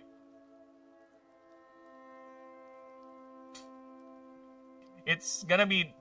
We don't know who's gonna be willing to or available at the time when you play, when we don't know yet, right? We don't know yet exactly who's gonna be willing to play with us, right? So Right now, I have pegged 2 that is willing of my friends that I'm 100% sure will, and of course you. I'm trying to recruit Mallard too, see if he's willing, but I don't think he can commit to a regular schedule, right? And for the randos, I'm not sure yet. I don't have the Discord opened yet, so once we have the Discord up, I can at least get a gauge how many people we can rope in to testing the game, right? And also, another tester guarantee would be the wife. Because she played a lot of Slay the Spire, and the game is basically Slay the Spire, but creatures and character building. So I'll have her play the game, but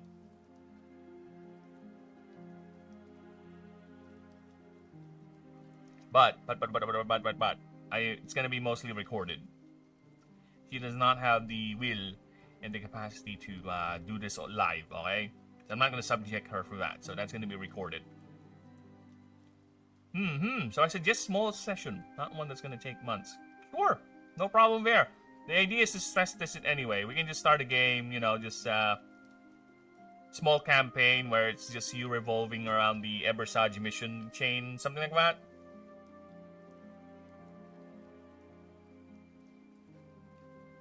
It is hard, yeah, dude. I had games. Just the fact of us setting up the old what do you call that? Marvel Rivals streams back in the day. Oh my god, those were a nightmare. Getting everyone to be there at the right time. Sometimes some people need to go bow out quickly. You always late, or sometimes you forget, right? Even when I played Baldur's Gate with offline with the bros, I had problem with the scheduling too. Sometimes one is not available. Sometimes one is too busy. Sometimes I am too busy. I have other things to do. So that's why I ended up quitting that mid-game because too many things IRL. So yeah, so that is Ebersage, one of the many colorful deities in the world of Ashen. Again, he might be seemingly an old senile little prick. And this is him turned, this is his back, by the way. And this is the pieces himself. As you can see, they can fly around freely. And he would talk to them.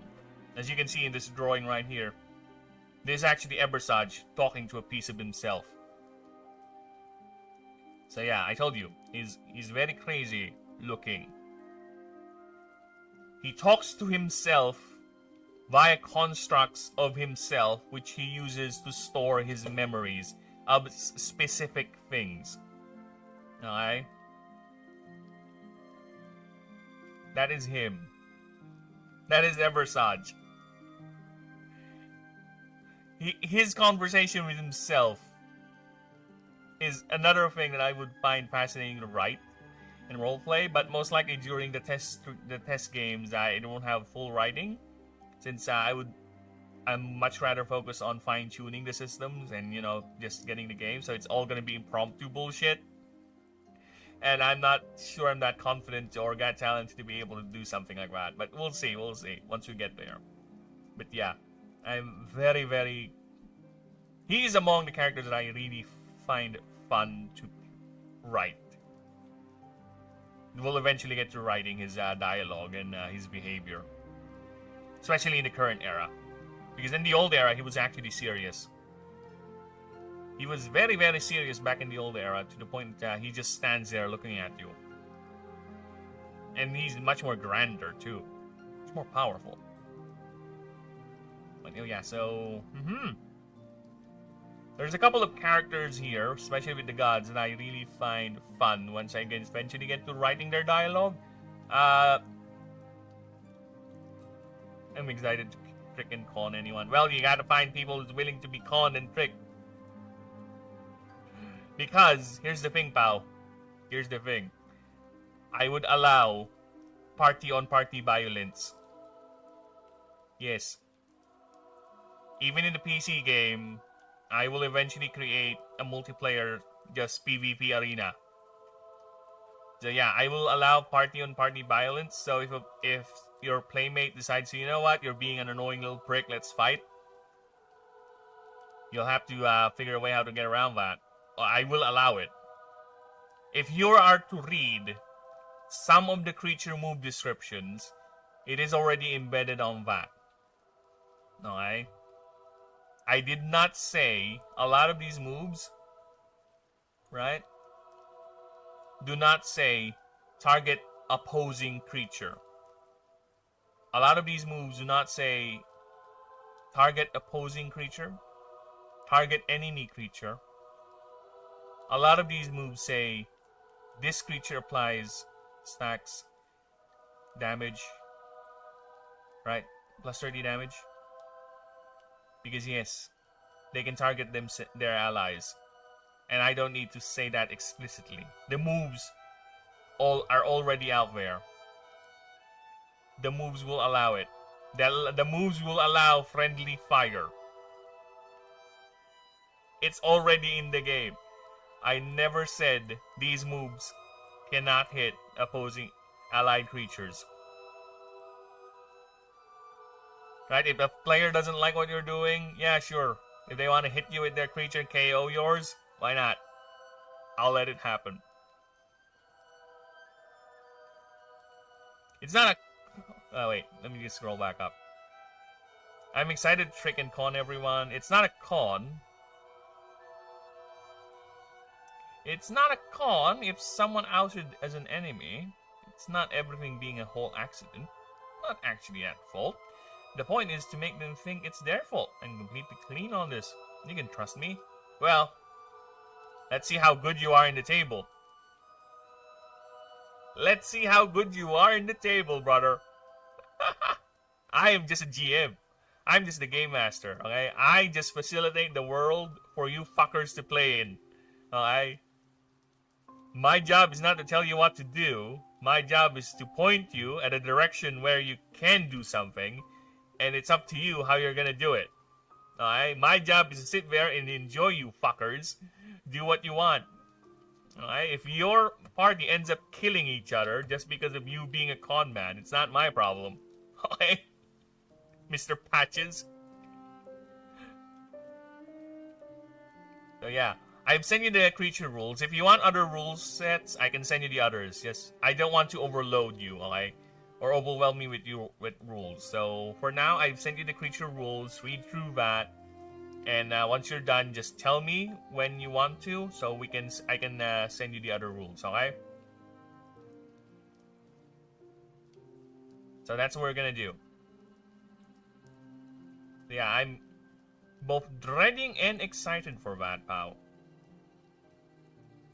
Because I will actually be making apps to help us to help players and the GM manage the game, because there's a lot of things that can be tracked, and even games not really simple, even games like D&D, Pathfinder would do have supporting apps that helps out in terms of the dice, the level up, the gear, the character sheet. So I will be making tools like that as well. Alright, so I'll be learning how to do that and where to upload them and how to have people get them downloaded or something. So yeah, I'm already exploring that option. But I have not committed to anything yet in terms of programming. Because like I said, I'm busy making the actual game first before we get to the technical things, the healthy things. May I have the character roles list? I'll send you the uncompleted yet. Again, this is not yet completed, pal. So this would change every now and then. But to be fair with you, the things you are interested in, the character rules, we're done with that. I'm done with that. So you don't need to worry about that. The only changes will happen is minor tweaks and of course balance changes. I'm currently working on the leveling and the perk system now, so yeah, I think we're fine with that.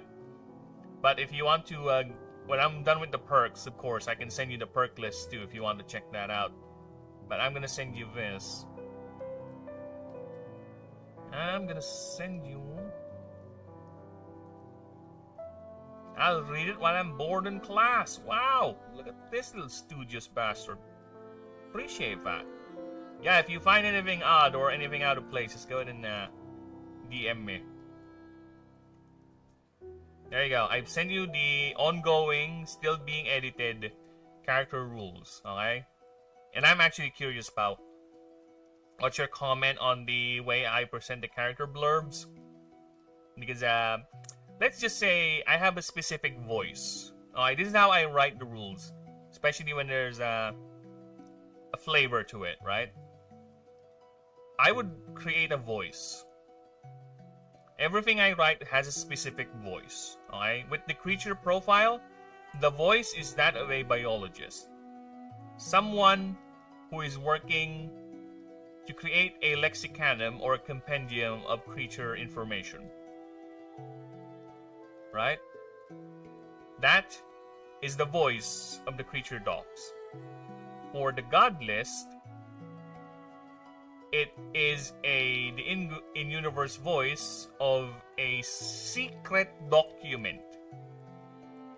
Right? A lot of the information in the god list, in the Pantheon doc, right here, is virtually unknown by the public.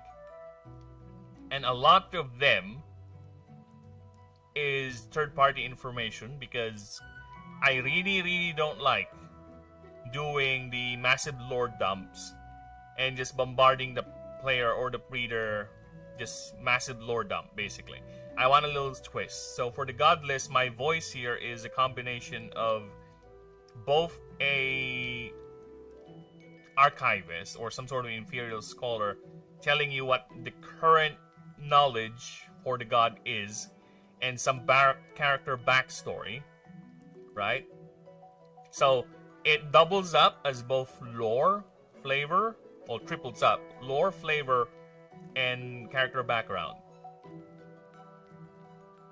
There is, of course, the massive lore dump, always.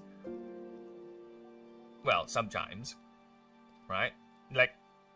But most of the time, it's more flavorful. And I don't want everything to be told right away. I want to... There, little bit of mystery. And pow, I just pinned the docs for you. Done. I have pinned the docs for you, pal. So yeah. And now, for, as I was saying, the character backgrounds. Let's just say the voice for that I went for is someone who's third part, a bit of self-aware. Let me give you an example. Alright. This is an example of the maestro background. Alright. Here's the blurb for it. This is how I introduce the maestro background for the game. Alright. So maestro. Oh, another one. Didn't we have this one before? Oh, you're different? How? I don't see anything new. Same self-deprecating stink wafts in the air. Wafts in the very air. Your stink with every ragged breath. I need to fix that. Okay. The same self-deprecating stink wafts in the very air. You stir with every ragged breath. The same feeling of importance, arrogance, confidence, same words, different names. All meaning a fool with too much untested bravado. Tragedy, you say? Lost honor, family, fame, riches, or some attempt to test your skills? Okay, please stand in this line. This is the blasted waste. This entire region, no, this entire world is nothing but tragedy. For some master, you seem to be uninformed. That is, you focus your entire mortal existence mastering this art, this vocation, this devotion. This one mastery is your religion, your god. You call your skills perfect, even divine. Yet this is Ashen. The gods are real and tangible, and clearly beyond you. But here you are, O Master. Is that it? You wish to challenge the gods? No? Maybe? Like I said, no different. Well, Master, care to teach us what you got? So yeah, that is the approach. That is a typical approach of how I went about the character backgrounds. I didn't went on and said, this is the master, you know, blah, blah, blah. You are good, blah, blah, blah. And that's it. I kind of want to put in, their purpose is more on giving you a little bit of an idea of what the character is, but it's very open-ended. It's up to you. It's there to entice ideas on how you're going to roleplay the character, how the subsystems are going to be, right? It gives you an idea, but it's not just there to lore dump or just put you in nothing but a paragraph of just facts, facts, and facts. There will be cases like that with the Ranger, but of course, the unique voice will still appear. The style, a house style, I would say, it will still appear after we're done. Because the Ranger is something that I need to set up in this world. Right? For Justiciar, just look at the way I open Justiciar. You are the law. Well, Bellatrix is the law. However, you are her arm.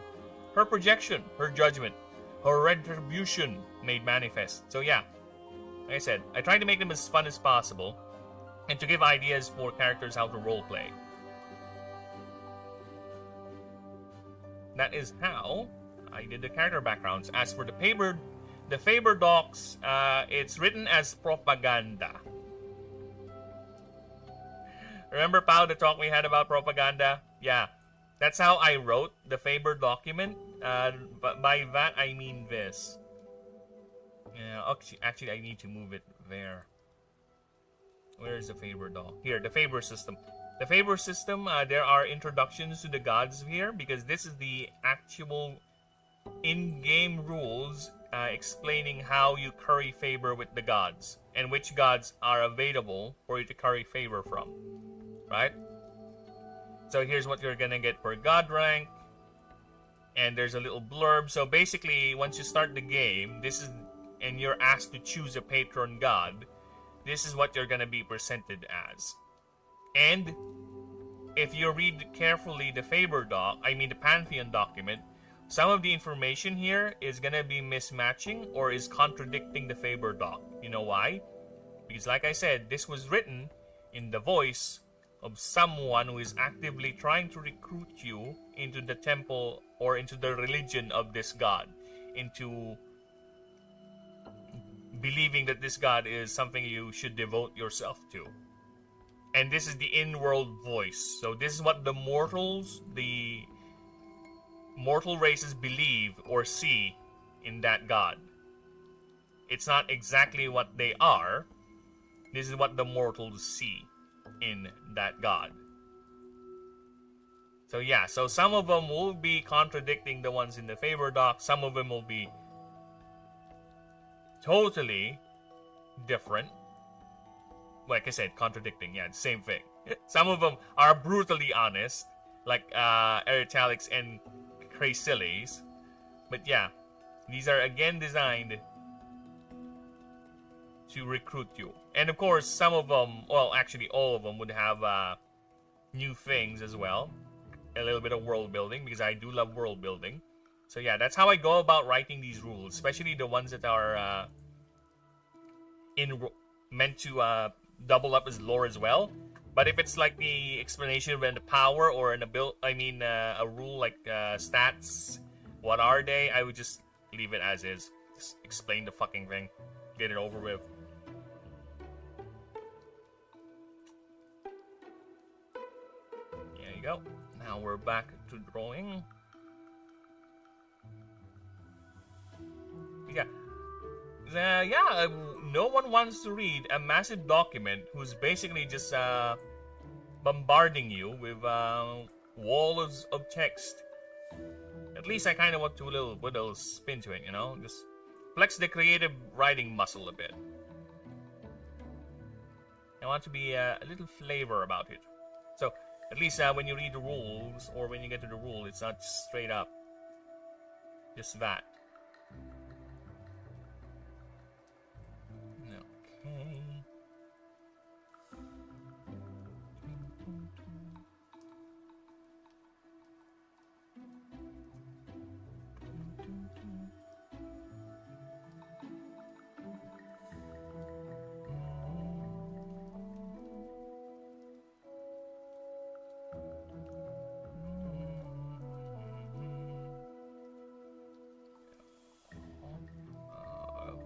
Okay, is this how it looks like? Is this how I remember it? No, that's not how it looks like. But I'll take it. It's not that big of a deviation anyway. It's fine. The big deviation though, that thing should be like dragon fire, like that. There you go. Okay, now for the coloration. Yeah, I'm gonna experiment something with the drawing here real quick. Yeah, we're gonna experiment. I'm gonna try to see if I can make metal sheen. You know? Metallic sheen. Yeah, that's our goal for today.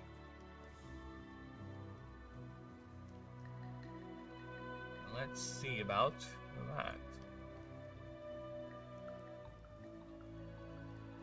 Yeah. Alright, so take a bit. I think I just need a lighter color. Or how we do this? There you go. See, metallic sheen right there. Get a little texturing, so people know it's actually steel. Aha! Yeah, baby. It's crystal right there. Yeah, baby, there you go.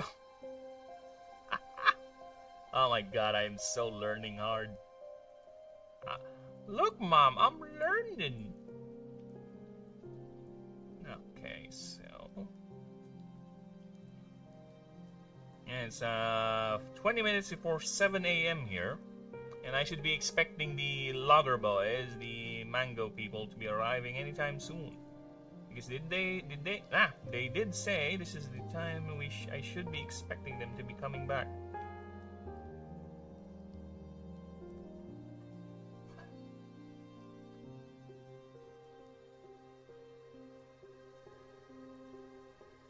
Hello, I'm back. Can you explain me the investor capital sub-role for the entrepreneur? Okay, let me just double check that. That would you're making me see if I can should rewrite that, because if you're not getting it the first read, then I should make that more clearer. Then where is the entrepreneur? Entrepreneur. Okay.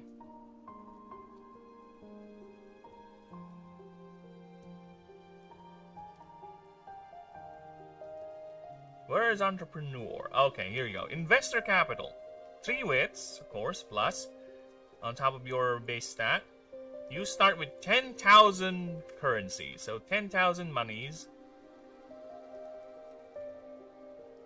10,000 more on top of your starting capital. So you have the 13k. Enter 13k. This character gets the perk called Blue Chip. Now, after unlocking tier 4 maps, so basically, you start the game, you have tiered maps. So you start at tier 1, it's low-level creatures, then tier 2, a bit higher, then tier 3, tier 4.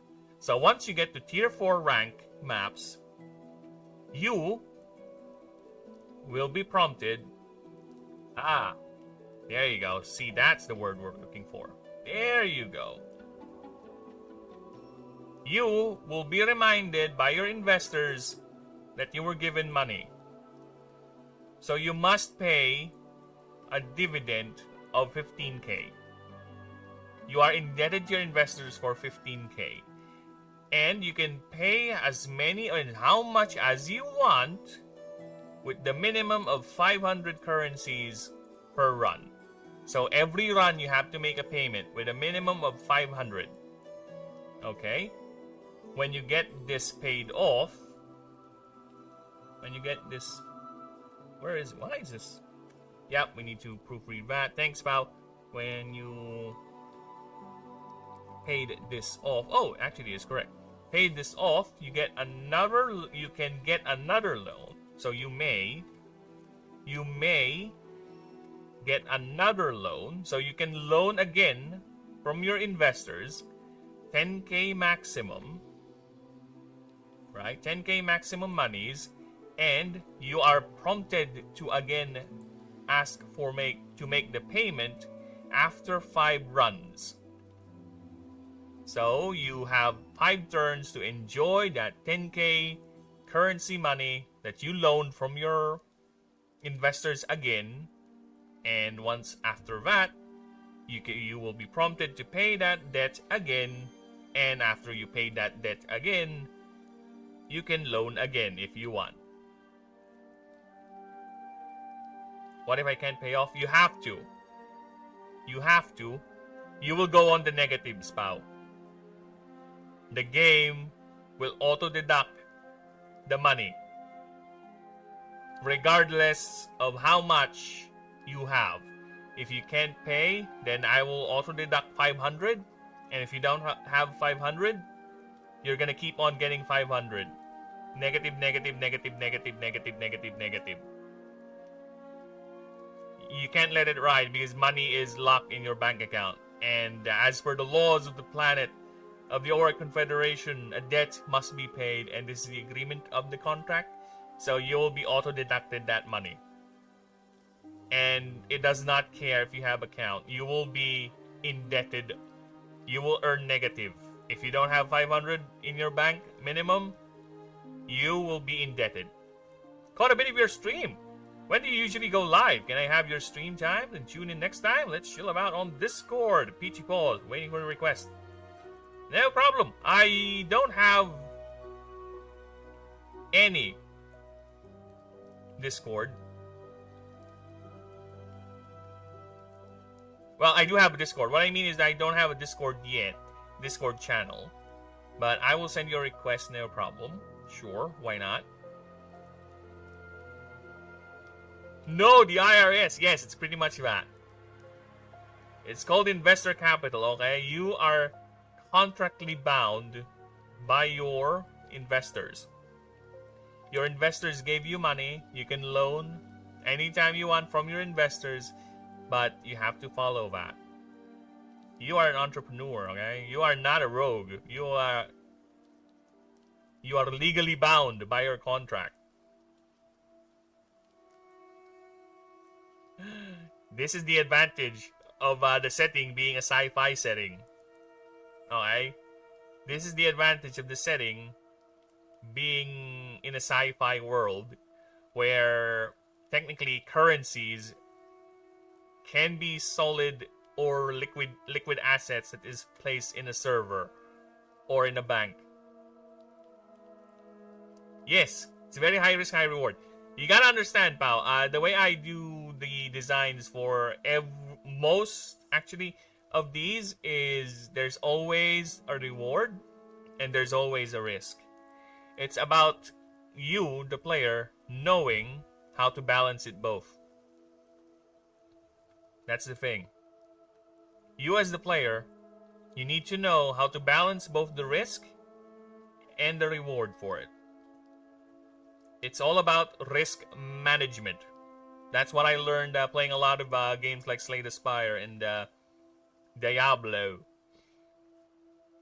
Monster Trade, right? All those types of games, right? It's all about risk management. We will allow fun things like this, but it's up to you. You're gonna do it. How you're gonna do it. So yeah, I think the safest option for entrepreneur is Promising Start. I think it's the safest. This is the main character syndrome or protagonist level power for entrepreneur, because you just start with a backpack that gives you more carry weight, right? And you get a perk where basically if you fail negotiation, you get 3% XP. So yeah, it's the safe. This is the safest option for entrepreneur. Can I ever buy back my Apollo shares? So I don't have to pay ever. What do you mean? Yeah, once you paid off the 15,000 currencies, it's up to you when you're gonna loan back. If you don't want to loan back from them again, then don't worry about it. It's not. The option for you to get the loan is always there once you paid back. You paid off the 15k initially. It's up to you when are you going to take another loan or not. Right? That's the advantage of it. You have a free 10k max bank that you can take anytime if you want as an emergency fund. You just have to reckon with it later on. But yeah, once you paid off the 15k, I didn't say you have to. You may, right? Again, word choice is key here. You have to be a rules lawyer when you read some of my rules, and that's why I appreciate when people like Denisium clarifies rules for me, because yeah, I need to rule lawyer proof my own rules. But yeah, you have to watch the wording. It's there. May. I didn't say you have to. I said may. You may get another loan anytime. Anytime. Even when I say anytime, I mean anytime. Like, even if you're in the middle of a fight, even if you're in the middle of a run, an expedition, where you're walking around and you encounter a merchant and you don't have funds to buy your stuff, you can get a loan. Assuming you already paid off the previous loan, of course. So yeah, I will allow it. And apparently, here's the fun thing. I thought this system is quite complicated to program, but apparently no, Godot is capable of doing all this. So yeah, Excitamundo. I am very much excited, because even with the supporting apps, I'm gonna use Godot, so I can at least practice programming. So yeah, I am Excitamundo to get to that aspect of the game. But for now, yes, let's focus on creating these rules first and rewriting.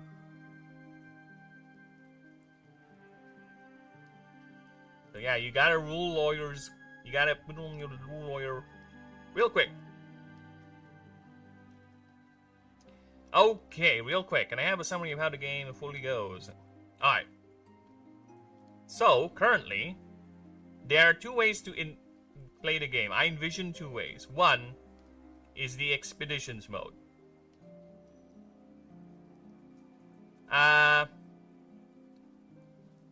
Yes. Twitch has much better response time. Yes, Denisium.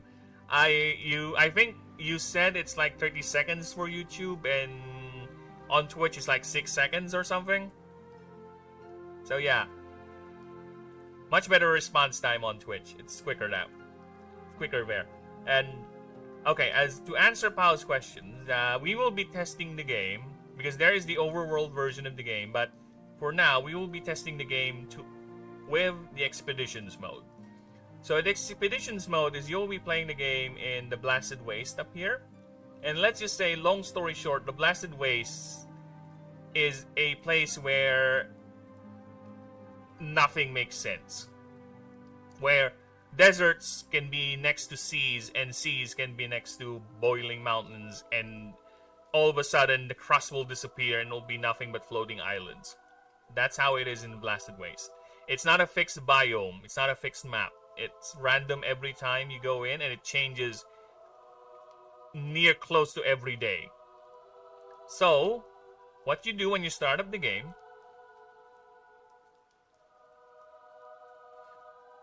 low latency. I'll try that. I think I have it on low latency, pal. Well, regardless.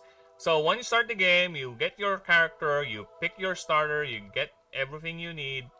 You will be thrust into the world, right? For example, you get a mission, right? You get your first mission is to get to the end of this map. So, this is the map. You start here. You start at the very bottom, so you pick which node you want to go to. For example, you pick this node. This node is a catch node. So if you enter through here, you will get a catch encounter. So you'll have a chance to bond with a creature, or just fight it for XP, whatever, or run away from it. So once you're done with that, you'll be moving to another node. Now you can only move up in the game, normal movement. And it's gonna be to a node that's connected to another node. So you'll have to move here. And this is a random node. So this is gonna roll a random encounter, either one of these. Right? Either a scenario node, catch node. There is a dice for that. I have the dice somewhere up here. But there's a dice roll for that to get what node is it gonna be. But it's a random basically. So you move up, you move up, you move up, right? Sometimes nodes will have forks like that, right? So the fun thing is the stats will play around with the scenario nodes, because some scenarios, for example, let's see if I can find a scenario here. I think a scenario node is in the combat. Let's go with combat. The combat docs. So yeah, that's where your role playing will come in, is when you get to encounter scenarios, because that's where I'll ask you, what are you gonna do with it? Alright? For example, there's a scenario here called the fountain. Right? So imagine you getting into a random encounter node, and this is the scenario that rolls. So the fountain. Water, a sound of trickling liquid fills your ears. You follow the sound and eventually stumble upon a fountain. A fountain stationary here in the middle of nowhere. As you approach, you hear its marble gleaming. You see its marble gleaming, pristine and unblemished. The water is crystal clear, inviting you to slake your thirst. Or even dip in and refresh your weary body, for its allure near irresistible. Every shimmer of the water beckons with sweetness. How did it get here? Only the gods know. A mystery best left for a rested mind. However, something glints at the bottom. So, it's up to you. Here's a scenario branching example, right? So, it's up to you. In the PC game, I'll have these be like this, specific. But for the roleplay section that we're gonna do, I'm gonna have it's up to you. You just need to convince me on how you're gonna do it. Like, for example, you want to walk away. Okay. Walk away, but I tell you it's irresistible. You're fighting your urge to go into the water. So tell me how you're gonna do it. Then you pick your stat. You're gonna roll. You roll and see if you pass. The stat check will be depending on how difficult the map is, long story short, and how high your stat is versus mine. So yeah, that's how it is. So if you pass, you fail, you'll have consequences, whatever, right? It's the same with dealing with NPCs. It's the same with dealing with NPCs. When you talk to an NPC, a merchant, you have an option to either just check the wares, investigate, or negotiate, even attempt to pickpocket or assault them. It's up to you, right? You just need to pass the checks needed. I think if I go to the world doc, there's an example here for the merchant.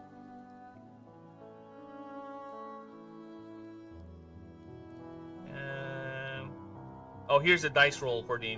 See, if you get it in a random node, you need to roll the dice, and every corresponding thing will get you something. So let's see if I can find a merchant.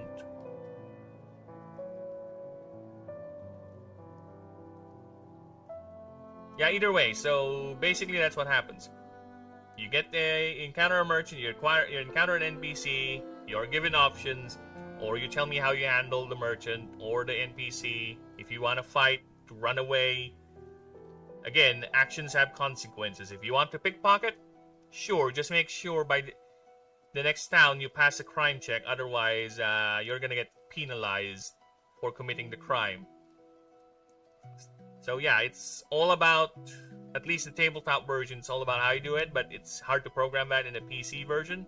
So it's gonna be fixed for the PC. But for the tabletop, you just need to be very creative on how you do things in the world. Roleplay, man. I'm the DM. I'm gonna allow it. If it makes sense, why not? I don't see any reason for you not to. Right? Like I said, my job is to give you the playground for you to play in, to point you into the direction where you're gonna go, and it's up to you how you're gonna handle it. Okay, here's the merchant thing. So the options you can do with the merchant is just, aside from actually just buying the items he has on stock, is you can do a thievery check. You need to pass that thievery check. You can assault. Just basically beat the merchant up to get the goods if you want to fight them, or negotiate for better prices. Right? Again, it's up to you how you're going to do it. The same with any other NPC. If you want to grill for more information, or if you encounter an enemy animancer who just wants to fight you, challenging you, you can either try to run away, convince them that it's not a good idea to fight me, or you can just, went straight with a fight, or you can do something else. Maybe attempt to sabotage the other guy. No? Something like that. It's up to you.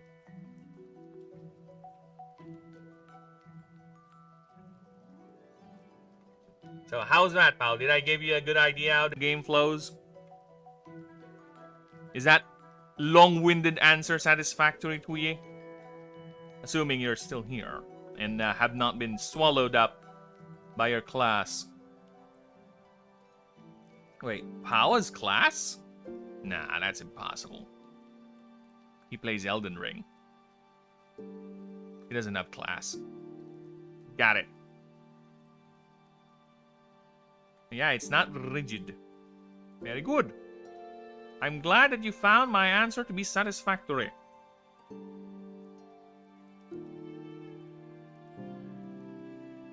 So yeah, the more creative you are, right, the more fun it will be for you, because you can get to do things. And again, the system will allow a lot of things.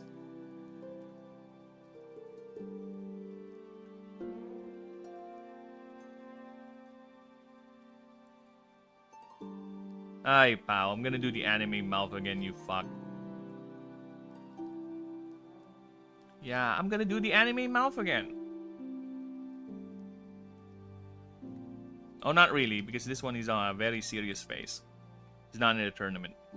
This one, he's showing off.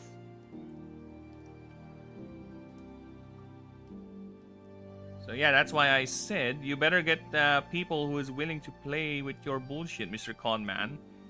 If you get party members that are not really in the mood to deal with your bullshit, they might just end up fighting you. You know? I'm just saying, because D&D and other games similar would allow that. Why are you blaming me? You're the one who gave me that idea. Even though I just showed you.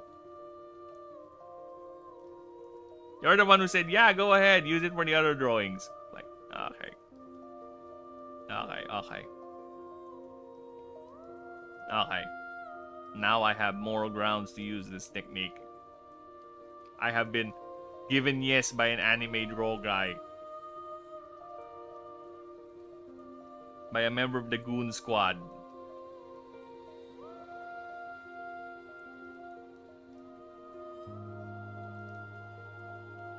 When the time comes.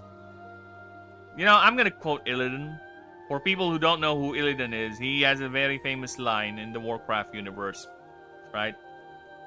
Basically, he just says, that line is just basically him saying, "You are not prepared." That, or I just want to sing the Be Prepared song from Lion King. Be prepared. It's great that we'll soon be protected. The king will be our type of lord. I say use it if it fits. Yes! I think it will. Well, it depends. I think it won't.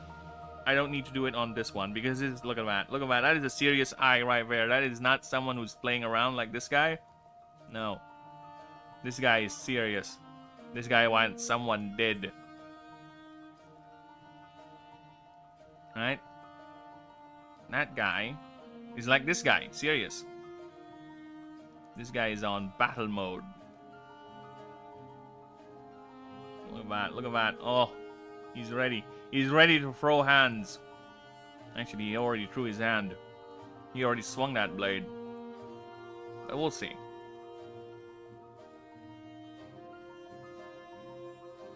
I'm gonna draw the mouth real quick, then I'm gonna go ahead and grab a pee.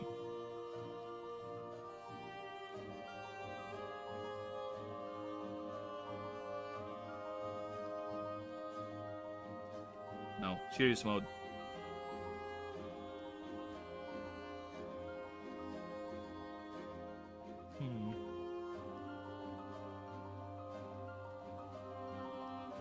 shit, I got the mouth, but there you go. Now that is okay. Now that is okay. I'll take that. Alright. Dude, how many layers I already put into this creature? And this is just the head, by the way. Complicated little bastard.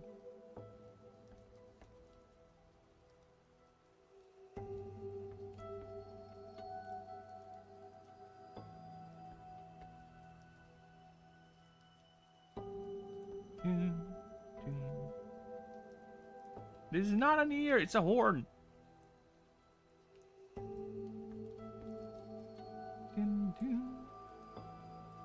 Alright. I said I'm just gonna draw that and go to pee, but here I am again. This is why I'm gonna die doing my work. You do layers? Yeah, look at that. I have like how many layers already, man? I have a lot of layers in my drawings. Because, pal, the reason why I do layers is, what if I need to move this ear behind the head? And voila! There you go, done. I don't need to redraw it again. See, another way I use layers is as simple as, what if this part appears to be a bit off center? Or a bit to be out of place? I'll just move it around, see where it fits. There you go. Or maybe I need to increase it a bit. There you go. Look at that. Done. Or what if I already draw something that is quite usable? For example, I already have this thing. This thing right here. I don't need to redraw that. I can just grab it, boom, copy paste the layer, then move it here. Done. Recycled and quick and efficient. So yeah, that's why I do layers, man. I've said this multiple times before. When I do these drawings, I don't really treat each drawing as a separate whole picture. I treat them as Lego pieces. Yes, I think I said this like 100 million times already, but I treat them as Lego pieces. Each piece, each layer is a Lego piece that I can move to different drawings if I need to. And that is how I treat them. Oop, gotta go, no problem. Thank you for stopping by and make me ramble for a bit longer. Oh my god. Thanks for the explanation. No problem, man. I always love it when people ask me questions about the game. Alright? I love it. Because you know why? It also helps me practice in explaining the rules. Because a lot of these rules and ideas are all in my head. And who am I to tell it to here at the house? Right? The wife, the cat. So yeah, I need to practice explaining them. I need to say them out loud. Because that way my brain is like, oops, there's something wrong. Oops, I don't think that sounds right. You know? So appreciate all that. And yeah, this time I really have to pee. I'll be right back.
Actually, people, this is gonna a bit.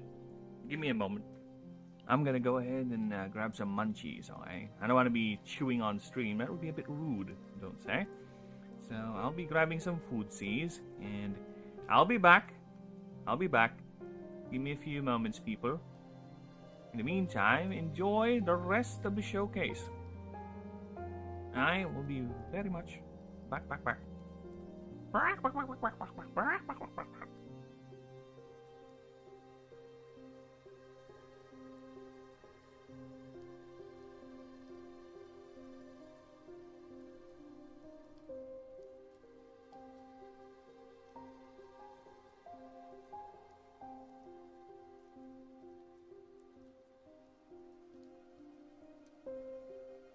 I'm not gonna mute the mic because again, I keep on forgetting to unmute the mic. I'll be right back. You'll hear me talk and ramble in the distance.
And we're back.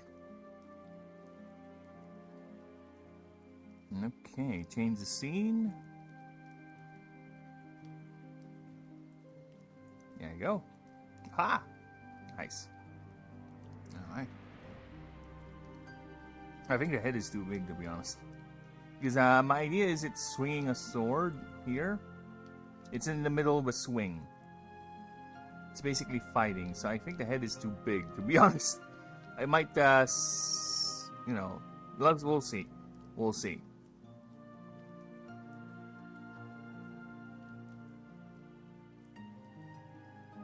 Yeah, I think the head is a bit too...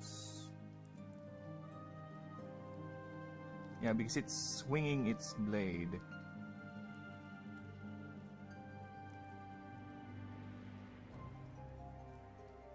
Yeah, we'll see, we'll see. For now, I'll keep it as is. I'm gonna do a little bit of trickery with this. You'll see what trickery but I mean. So we'll keep the size of the line art consistent, because I did eventually found a way to do that. So you'll see. I think I did it last time with this guy when I drew him. Sorry, I'm looking at it. What can I say? I'm proud of my work. Look at that. That looks so awesome.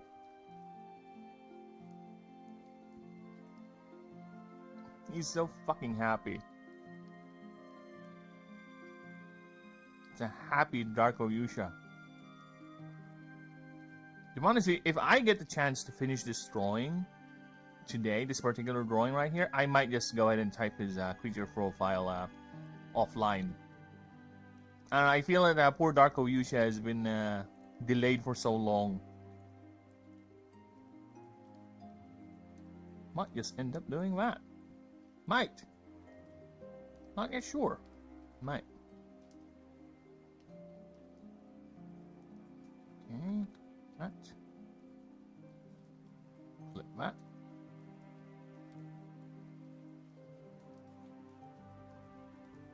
Move it back.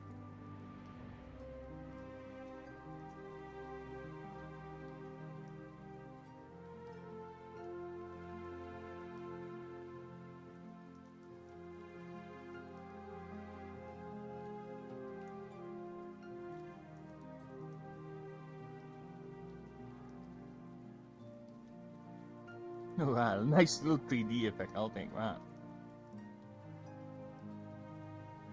I'll take that. Any time of the bloody day. That into a massive layer. Yep, move it up. And let's continue.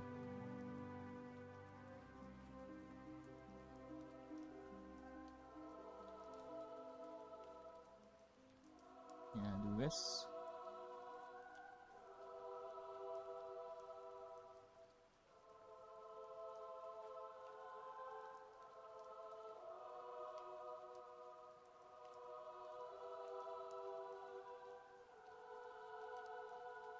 That. Okay.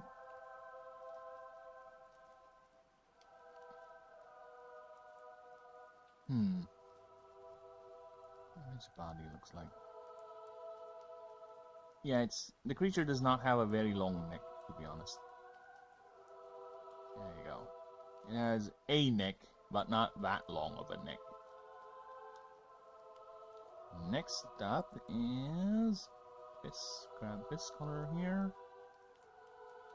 Create a little line. It's basically gonna be that.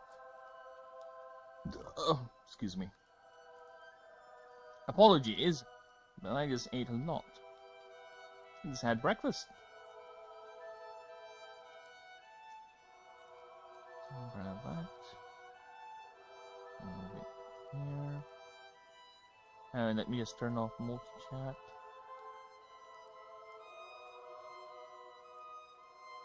There you go.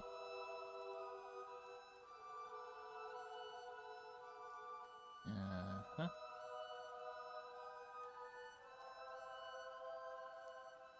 Do that. Do this. Do this. And that.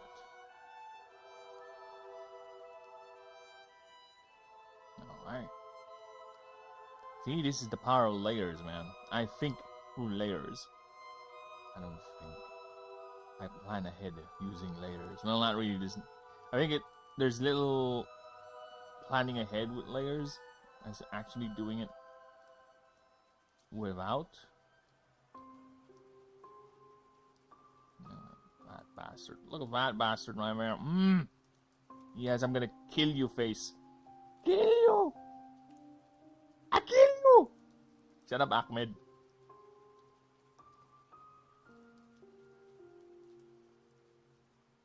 Okay. I'm gonna put in the strap.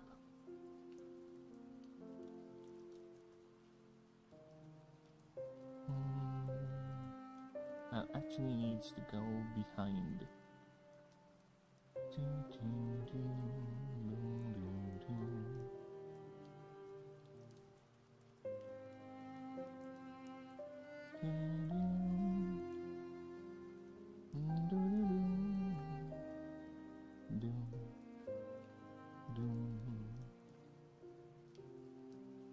I wish I have ended Hollow Knight, but no. Hollow Knight is one of the few games I've never finished. Don't ask why, but let's just say something happened in my life, and whenever I open or try to play Hollow Knight, it reminded me of that.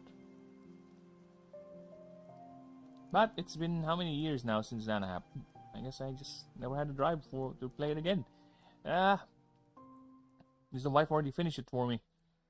No, the wife didn't just finish Hollow Knight, people. You gotta understand. The wife is not a gamer. She's not. But this is her Silk Song. This is her playing Silk Song. And she just didn't commit to it 100% like she did with Hollow Knight. But look at that. 49 achievements out of 52. The only thing she hasn't gotten is the souls, the steel souls, and yeah, the finish the game quicker, the speed runs and the steel souls. But yeah, 48 achievements out of 15. That's Hollow Knight. That's Silk Song. OG Hollow Knight. She 100% that fucking game. Alright, 100%.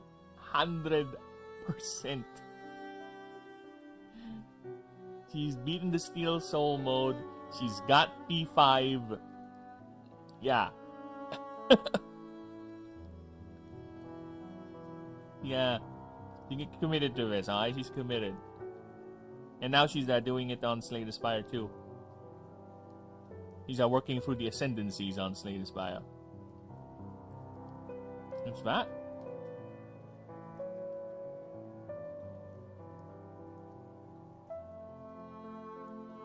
Oh, fucking hell, this is an interesting mod.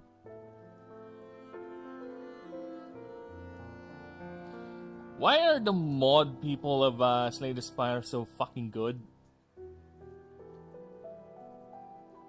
Dude, this is another dream of mine. One day, if I ever get a chance to play this, to get this game up and running, look at that.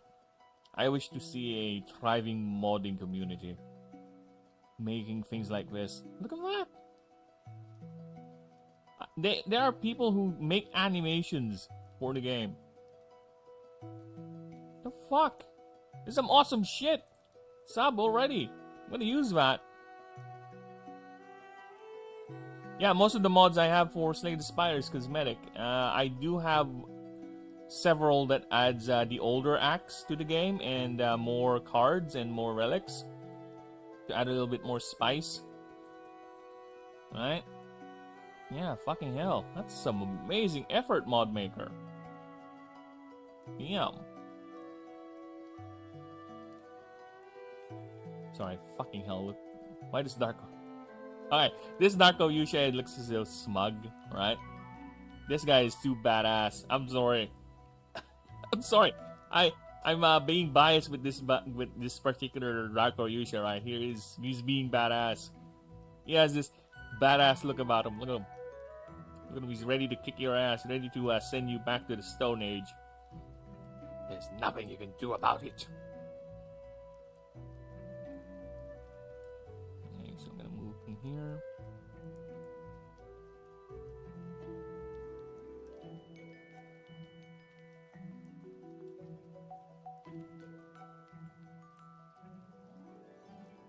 So, okay, how am I gonna do the swing? The swing, the swing, the swing.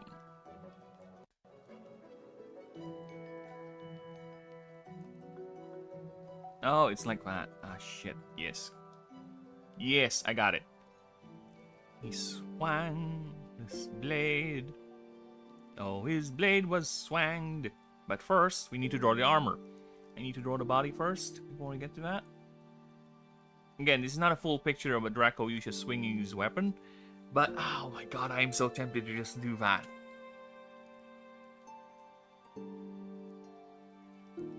Dude, I'm getting tempted to just draw him in that pose. I need a bigger canvas.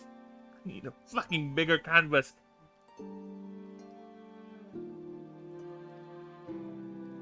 But no, I think I can do it without drawing the tail. So yeah, let's just do that.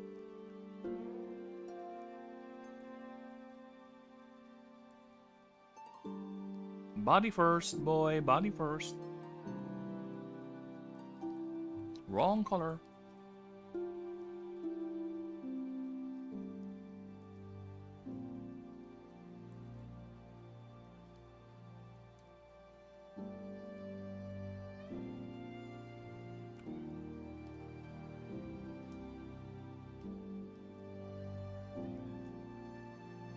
Okay.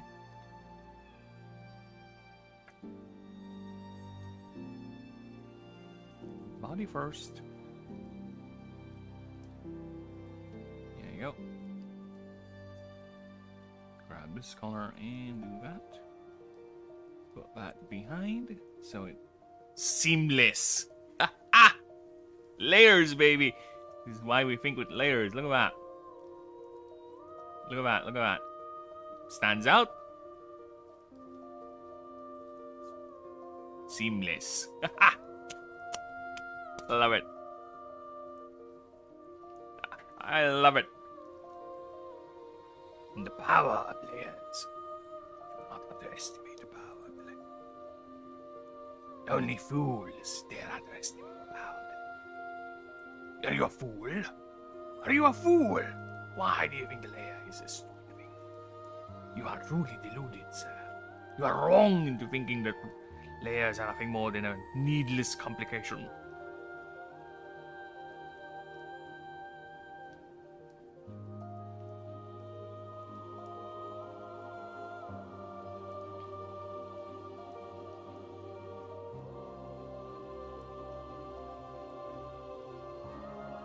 Okay.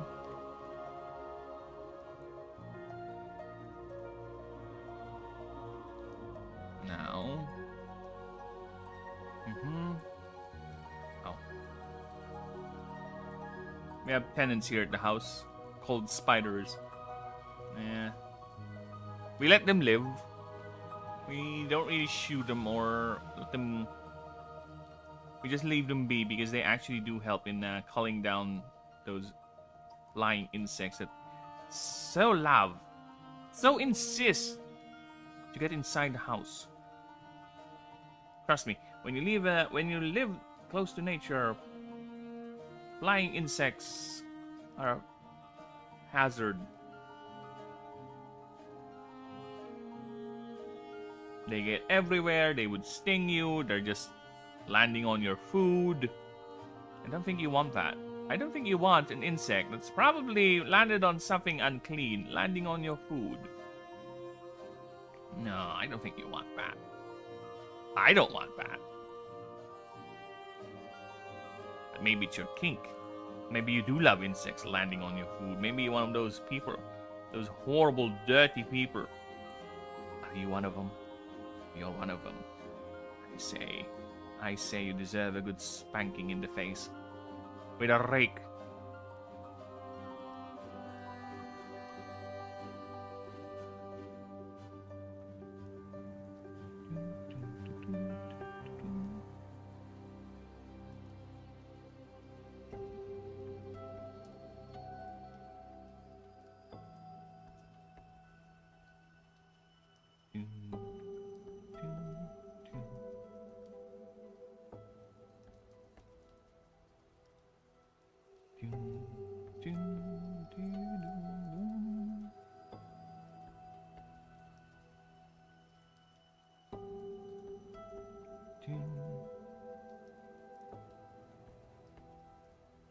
Aha!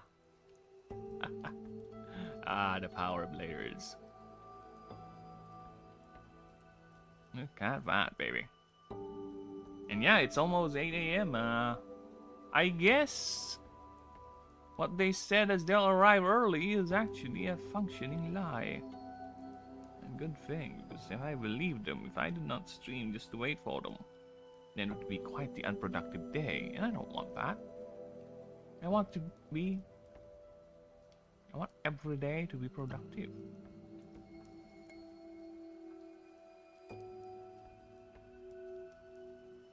There is actually something missing, there's a shoulder pauldron here, but I'll worry about that later.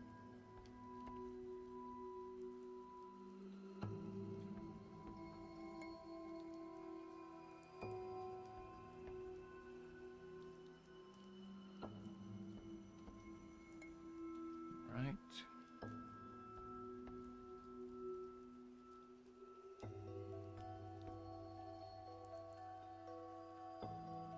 Okay, now we'll have to make the metal gleam, so to speak.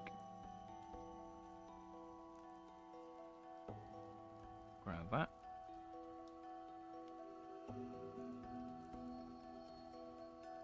Like a fucking Gundam, to be honest.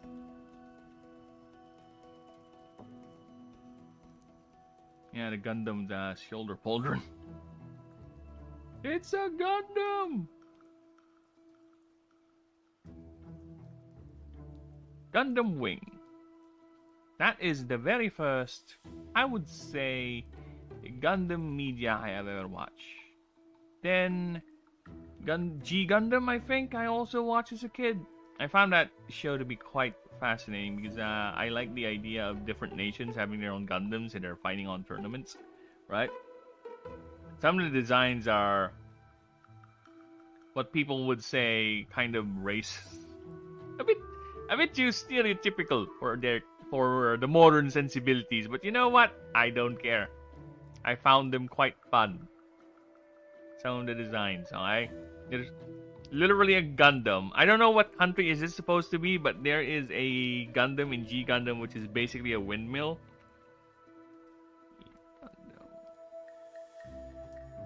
This Gundam right here. I don't know which country this belongs to.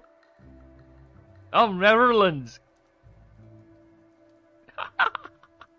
This is for the Danish.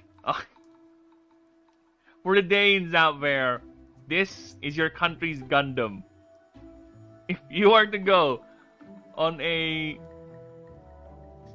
basically a tournament of Gundams and you have to fight, this is your Gundam. This is the representation of your country. A fucking windmill Gundam. What the fuck?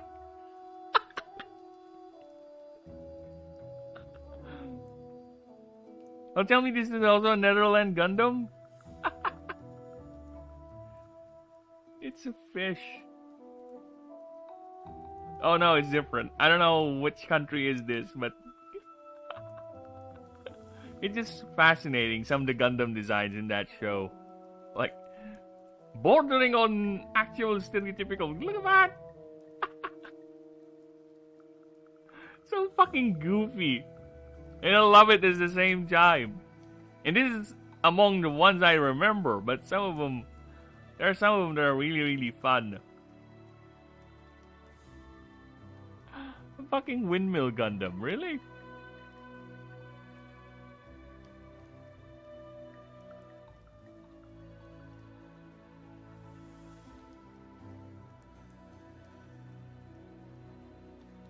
And let's throw the other pauldron here.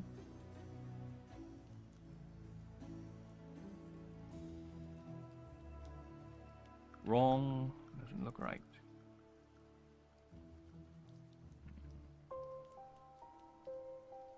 I think the other pauldron should be like here, right?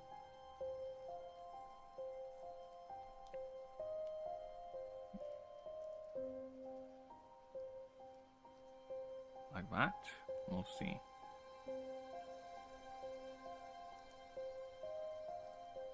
Okay.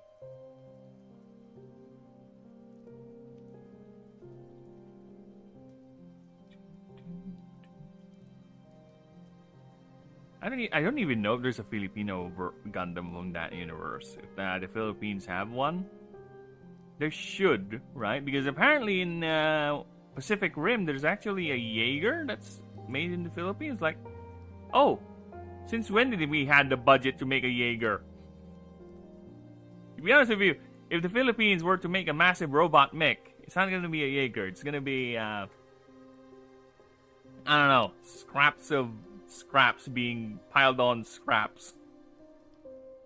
I don't think my country has the capacity to make something as massive as a Jaeger, okay? And actually function in a fight. I think that thing is going to be designed for something that takes punishment and just takes punishment. And it has to be easily repairable. That's going to be the Filipino Jaeger right there. It's not designed to win. It's designed to prolong a fight until actually the ones who can fight arrive and help you out. That's the Filipino Jaeger.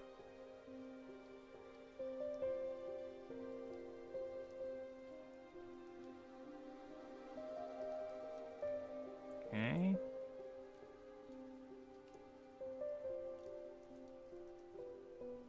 No. But I think there was an actual in Filipino Jaeger in Pacific Rim. Well, that franchise isn't expanded the way the studios hoped, because they did try to make a second movie out of that.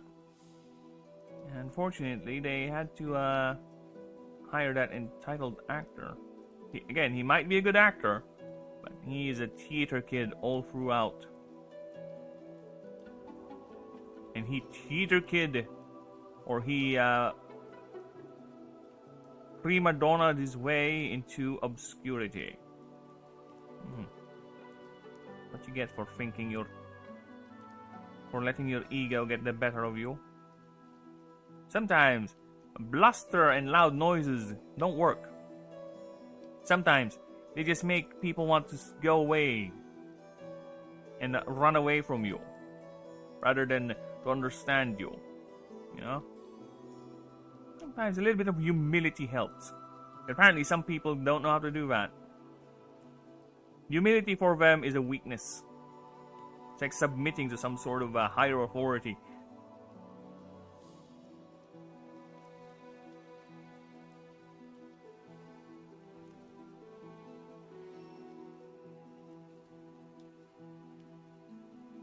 Okay, how are we gonna do this?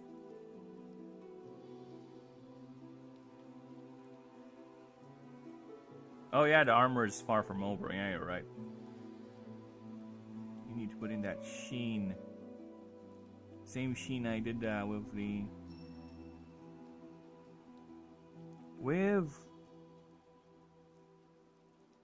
the helmet.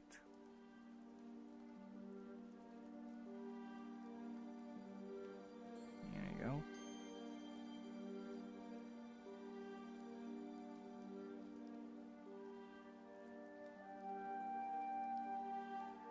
Oh, fuck me. I guess it's not visible? Yeah.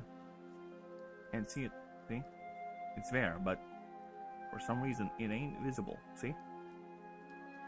I guess the color is too strong. Whatever. You know why? Because I need to make it lighter. Idiot.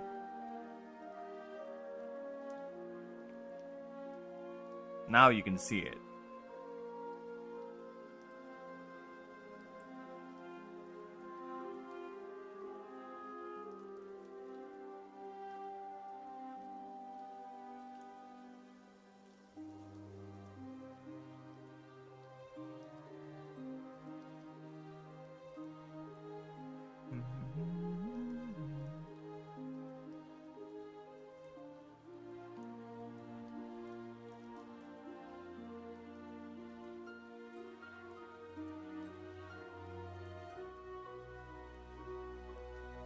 There you go. Now back to my struggle. Back to Mein Kampf. No! No, no, no. Don't you... Don't you Mein Kampf, you fuck.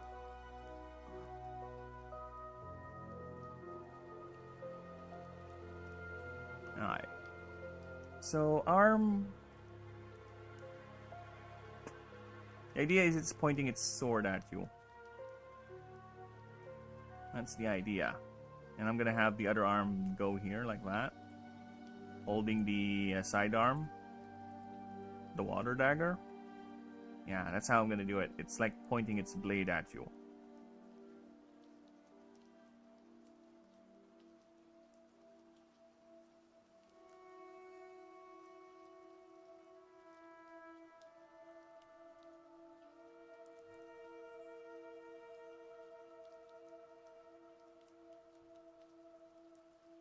And I think the boys are here.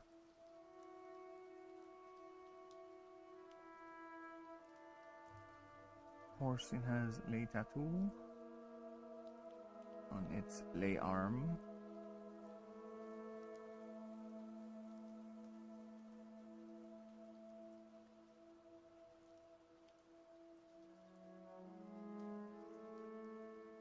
Well, if they're already here, then why do they have to go to the in-laws? So, I don't know. I don't think that's them. I do not think that is our boys. So much for arriving early, damn. So much for we are gonna arrive early. See, this is why you never trust. You never trust Filipinos when they say, "Oh, I'm gonna arrive on this time." Yeah, no. No, you're not. No, you're not. You're gonna be late. You're gonna be fashionably late.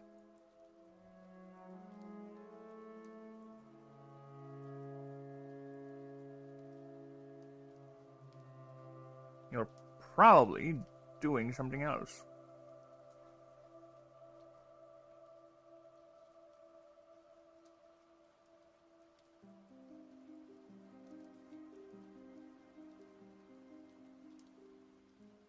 Okay, let me just do something real quick. Well, where's that? Oh my god, my cursor is gone.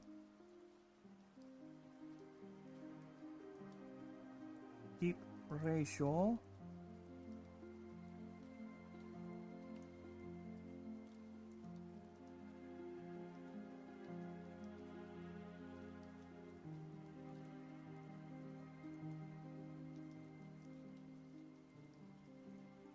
Okay.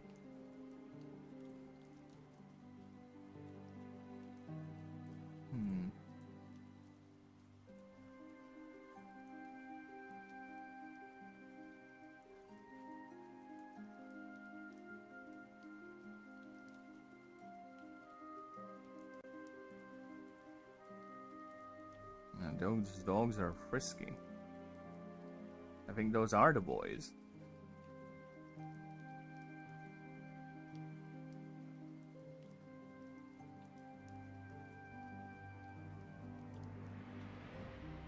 Okay, yeah, okay. I got this. We got the vision. We got the vision.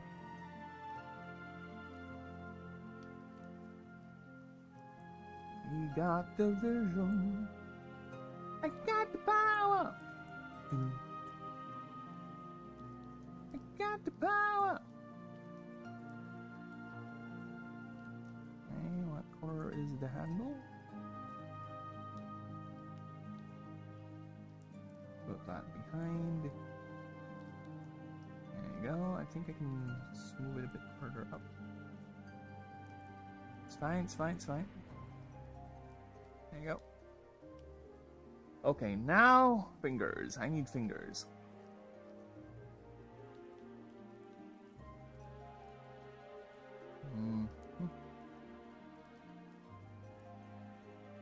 The thumb should be here.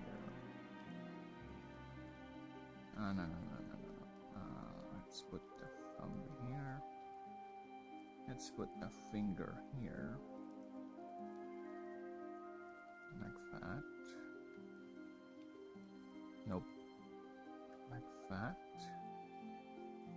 Fuck off. Like that. You know what? I'll deal with that later. We shall deal with that later. For now, let's finish this thumb. There you go.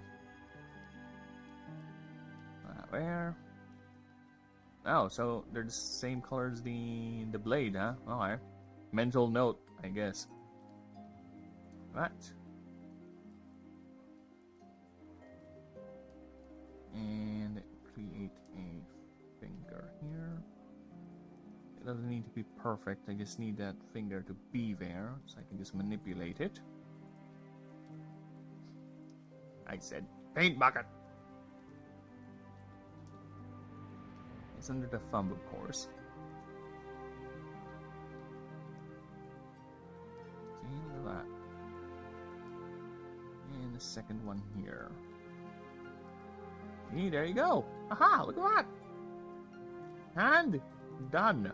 Alright, so...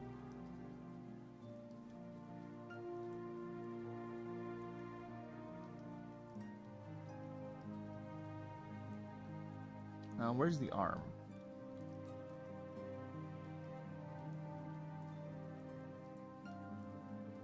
Alright, so I want to do something here real quick.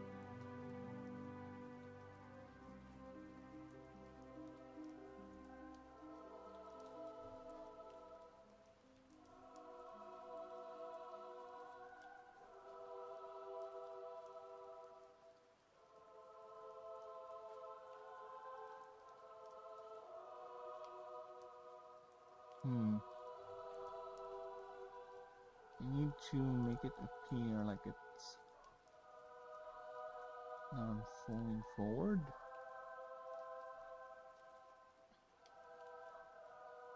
Right, I need to do something like this.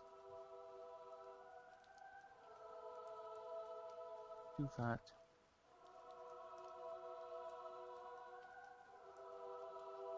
No way. That. There.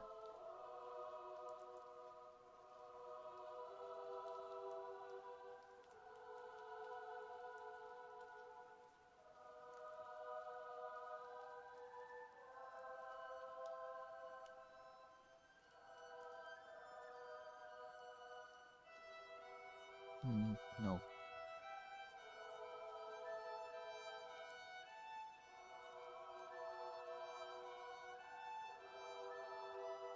Fuck, arm ends here.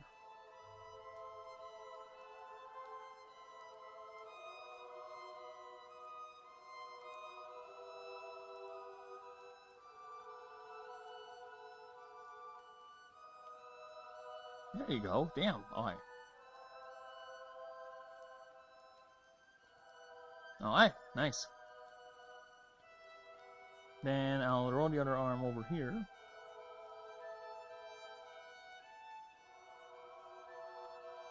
Alright, so this is going to be a two-parter. One is behind.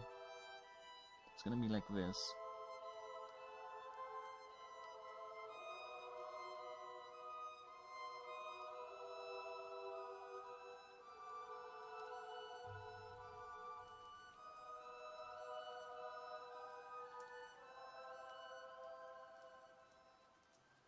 Alright, one is like this.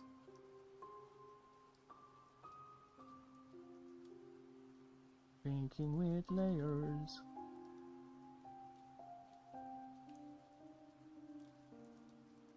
Alright. There you go. Grab that. Alright.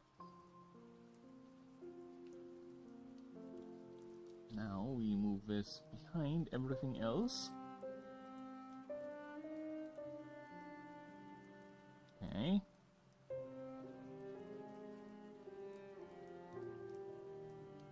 Right, then we make another one just above.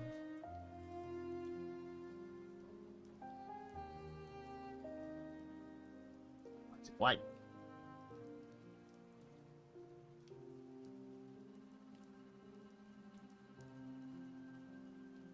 Just above. Oh, fuck off.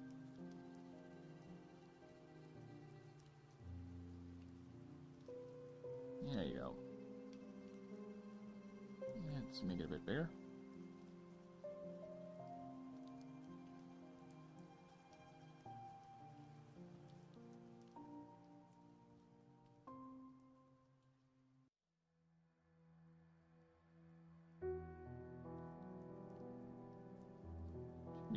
big.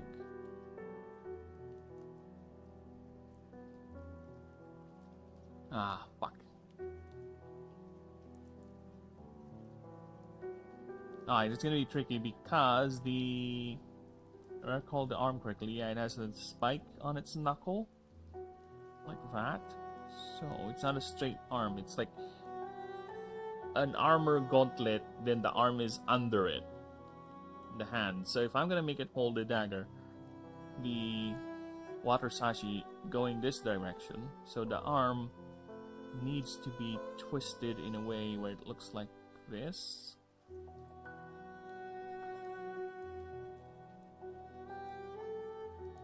Yeah, just like that. There you go. Done. Okay.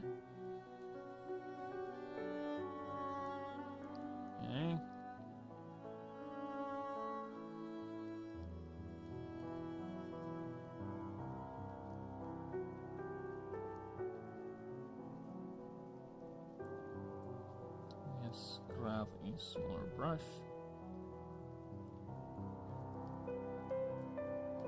Redo this. Okay.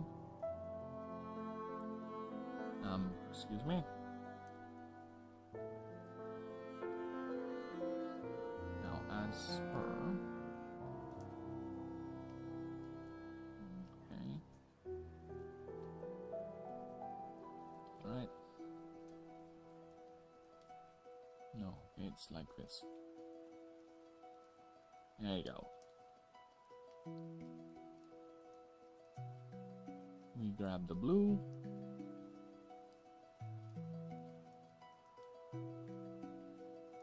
That, and we grab the undercolor.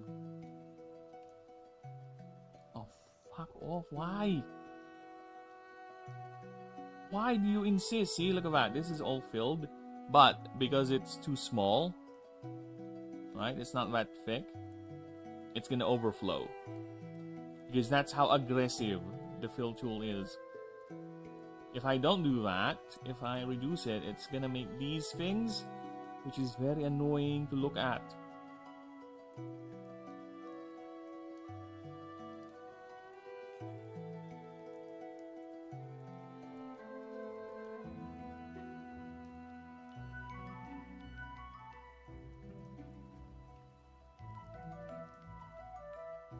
What is that? Oh, it's a leftover. Okay. Be gone! Alright. Let's... Now, how are we gonna do the finger? Actually, I've been going on for 3.5 hours. Let's do a quick check. How we doing, everyone? How the streams? Yep, we good. Nice, nice. We good. We good, stream? Yep, stream is good. Thank you. Thank you very much.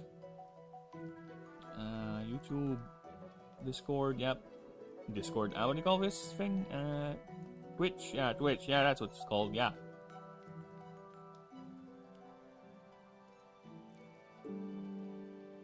Okay. Let's go back. Twitch! OBS, thank you. Alright, so for the hand, finger.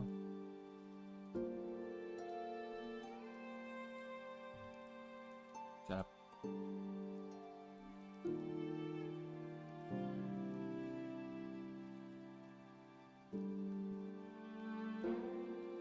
So the creature has that type of hand, so it has that under.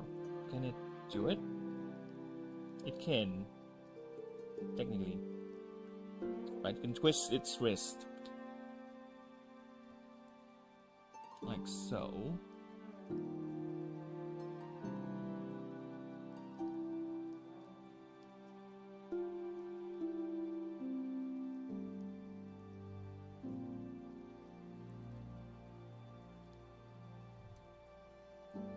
Why are drawing fingers so weird?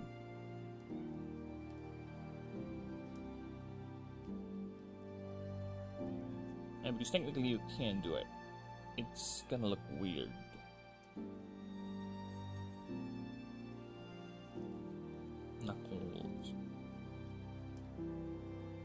Oh, because it has to be like this. Fucking hell.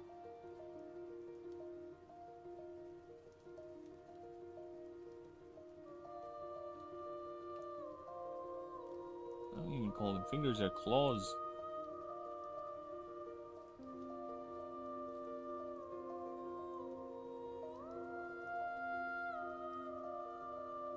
Ah!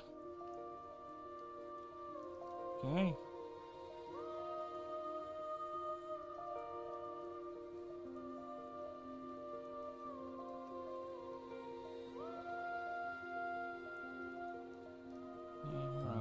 Oh, shit. Extra.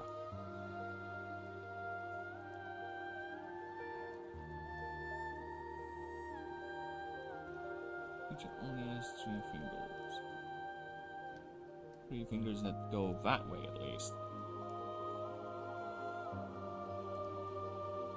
And thumb. A thumbelina. It goes like, oh, fuck off. It goes like so. Oh, fuck off. There you go.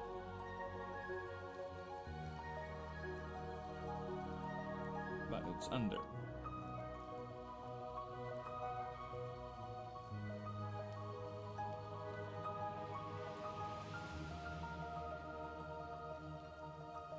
There you go. Nice.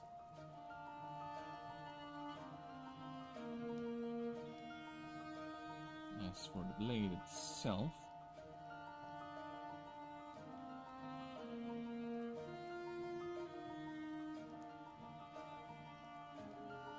oh, this is gonna be fun. Ah, shit. Ah! Ah! It matches the color of the wrist. A bit darker. There you go, so it at least stands out like so.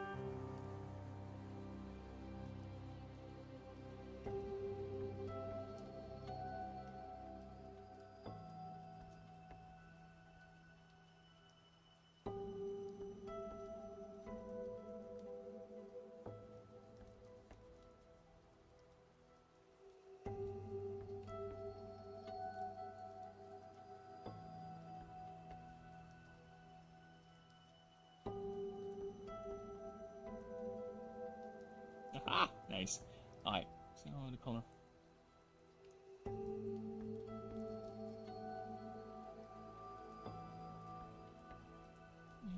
And transparent.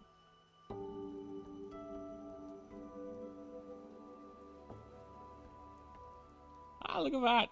Ah, yes.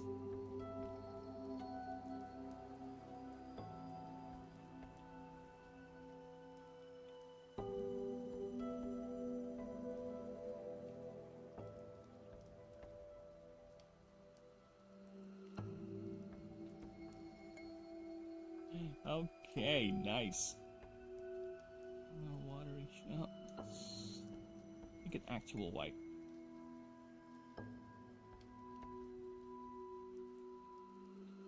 And its surface. And on the blade itself. Ah, look at that! Damn, I'm so happy.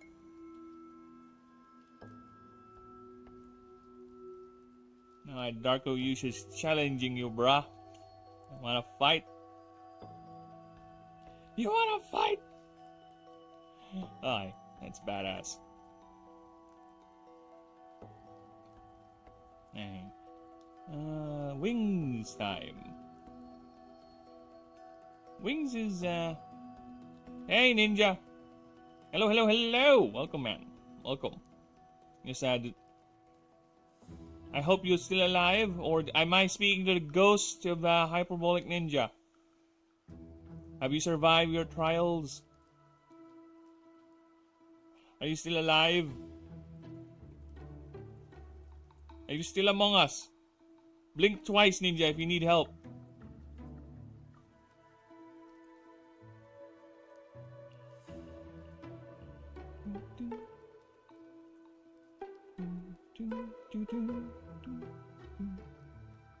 Look at that. Oh my god, he's so badass. Okay.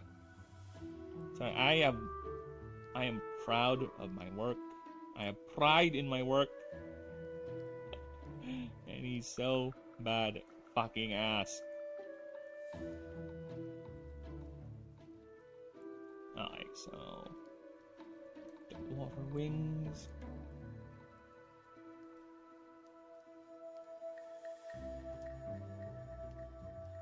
Let's put the wings behind everything else, of course.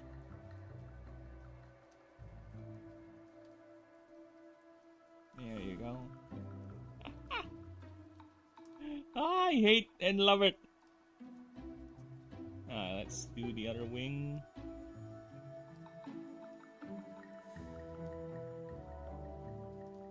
The earth wing.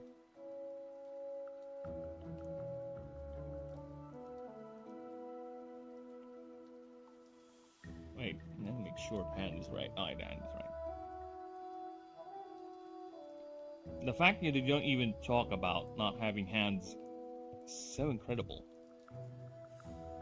Well, gotta say, you gotta understand.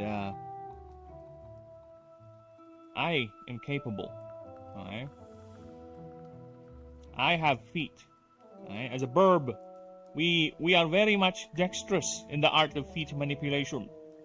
As you can see, I can move this. Look at that. I'm just using my burby talons to move that. And in fact, if my burby talons don't work, I'll use the power of belief.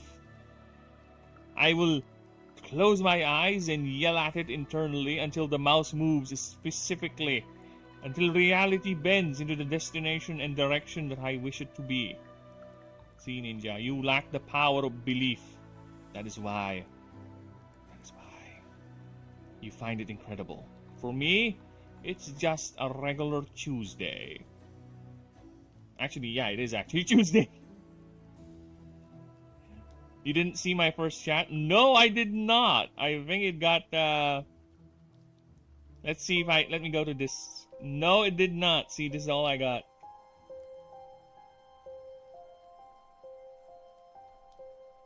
This is all I got.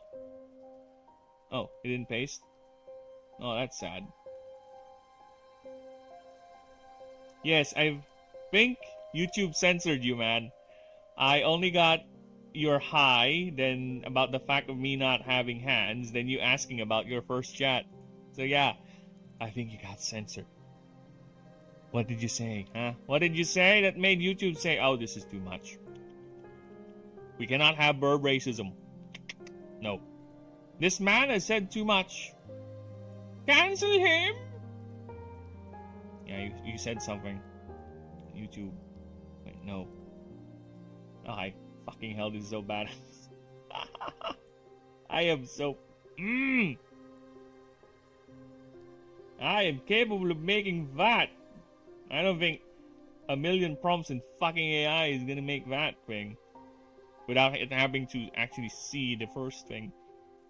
Look at that bastard. Look at that, challenging you. He has his sword ready. He has his water sword ready too. At the pose, ready to go. I just said it was amazing. You can make this game with all your disabilities. Yeah, I know, right? But have you ever considered, Ninja? It's my disabilities. That is the very reason why I'm capable of making this game. It is the very reason why I am committed into making this game. It is the very reason why I am still here, making sure the game functions. And I will make your poop creature, Ninja. I swear to all that is holy, you will see your poop creature. And you will say, damn, he made that? Yeah, You will see that. You will see the glory of the pooper. The pooper scooper. The Scoopy Pooper. I'm gonna make it into a monkey. Yes, that is the vision. Look at that. Oh my god, look at that. This is him right here. And here is he challenging you right now. Are you ready for a fight? You can beat me, brah? Huh? Do you? Do you? Do you? I'm so biased with my designs. I'm sorry. Can't believe I'm able to create such things with my mediocre skills. Yes, they are mediocre. Rhino milk. Look, I'm not that rich. I have no money or no capability to go to Africa and partake in the fine milking of the rhino. But if you know anyone who could lend me a hand in acquiring such a taste, why not? Anyone out there who lives in Africa who farms rhinos? I kind of want to taste what rhino milk is, you know? Lol, I'm sleepy. Ninja. Why aren't you sleeping? You know how... We are at an age, Ninja, where sleeping is very important. Okay? We are at an age, no matter how much we try to deny it, that sleeping is gonna keep us alive and sane. Just look at me. I haven't slept in like, I don't know. And when did I wake up? 12, 1, 2, 3, 4, 5, 6, 7, 8. Close to 9 hours. And my brain is already collapsing. Yeah. You think you'll fare any better? I don't think so. So I would recommend you get that sleepitism, Ninja. You get to it. Get to it quick before the wife realizes. Before she says, Ninja, what are you doing? Why aren't you sleeping? What is wrong with you? Get in bed with me.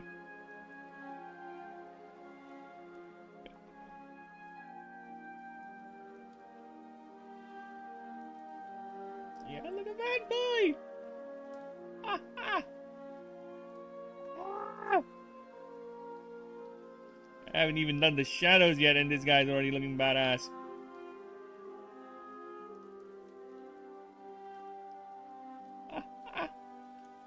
I kind of want to make his eyes glow, to be honest.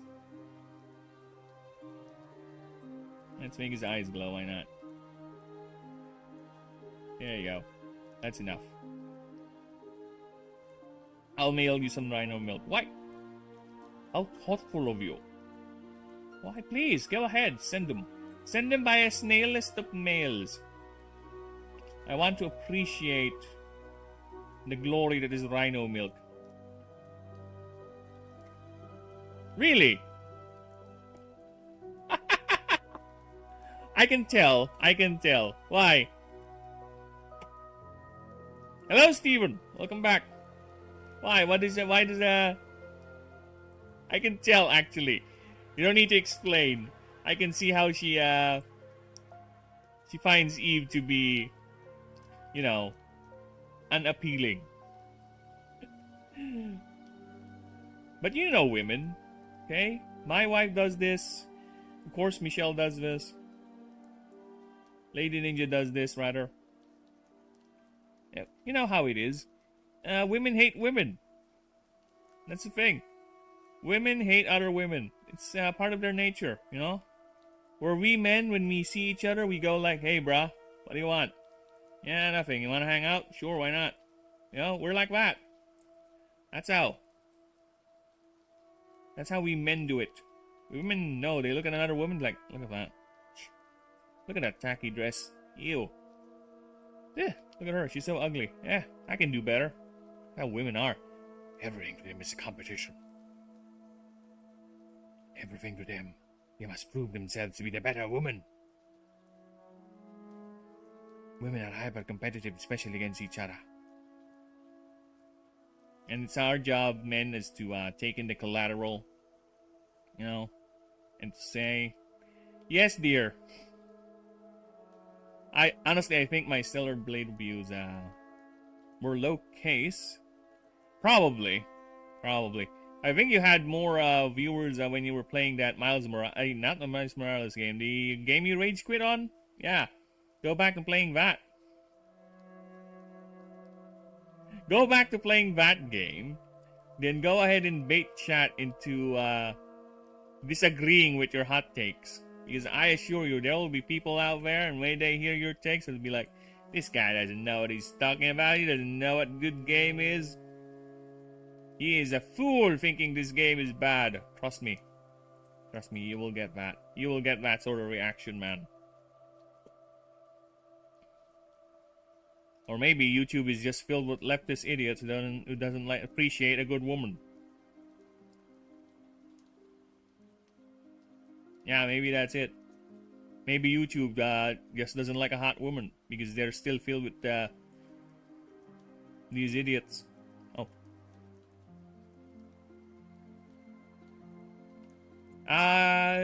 Do you even? Oh, speaking of Stellar Blade, do you know what happened to Stellar Blade the other day? Because I saw some videos trending about the studio doing something weird. You even following the development of that new game they're making? The one with the apparently controversial protagonist? I don't know. I saw some videos about saying, what have you done? Or the studio did something bad. I didn't bother clicking it because it's not really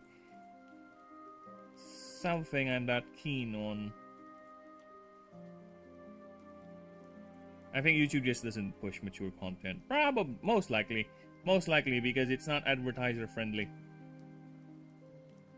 Not really advertiser friendly. And you know what? I am kind of weirded out by that because there is YouTube Kids, right? There is a thing called YouTube Kids. I think ordinary YouTube. This is the thing, right? This is the controversial part. I think ordinary YouTube should have some sort of a control when it comes to kids, alright? And if parents don't want their kids to be subjected to the YouTube-tisms, they can just opt into YouTube Kids and have their kids just watch endless dribble of brain-rotted content that what passes for child. Because I have seen, dude, when I was I have seen what parents make their children watch nowadays, and what the hell is this ADHD nonsense?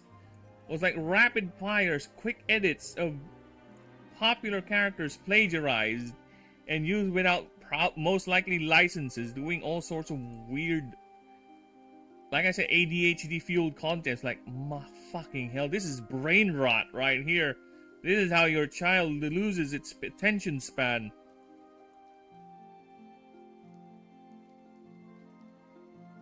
Hey, I will do it, Ninja. I told you I'll do it. I'm just finishing up the starters, alright? It's in my list. How dare you?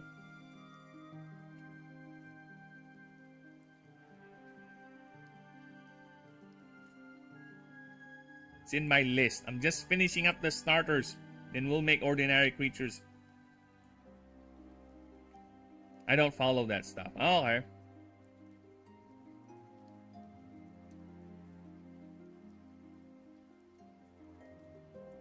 We have a timetable, and I'm following the timetable as strict as I can. Because if we don't have timetables, if we don't follow the rules, then what would become of us? We will be nothing more but barbarians. It will be nothing more than just uncivilized Zardos. Zardos. Have you seen that movie, Zardos? Are you even aware of that movie, Ninja? Zardos. That was a trip. That was quite the trip of a movie. I would recommend you watch that. I would recommend you watch Zardos, Ninja. If you have the time, go ahead and boot up YouTube and just type in watch Zardos for free. Or not YouTube, Google. And you would see online players of that, and just go ahead and play it. It's a very old movie. And speaking of that,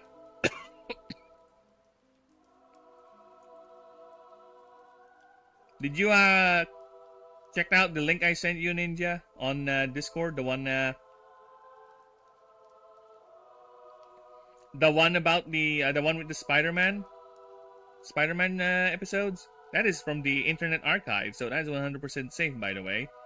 That is someone went on and archived the Spider-Man series online, and now it's preserved forever in the Internet Archive. So that is very much safe, brother. It's just a player. It is just a player, so you don't need to download anything. But you can download it if you want. But it's just links to, I think, entire season of the Spider-Man show, the old one, the one that people actually like for Spider-Man. Not yet. Yeah, go ahead and check them out. It's safe. It's just you play it, you watch it, you enjoy. I'm gonna go. No problem, Denisium. Thank you for stopping by, brother. I appreciate you. Presence anytime, every time. See you next time, brother. Take care, take care, take care. I'm almost done with Darko Yusha, and yes, I might just end up doing his creature profile offline. Might. Depends. The folks who were supposed to cut my mango free still hasn't arrived yet, so that's why we're still going. It is interesting. Again, never trust the Filipino, especially a non-me. You trust me because I am always on time, because I'm more of a Westerner than an actual... You heard it here live, folks. I'm a race straight.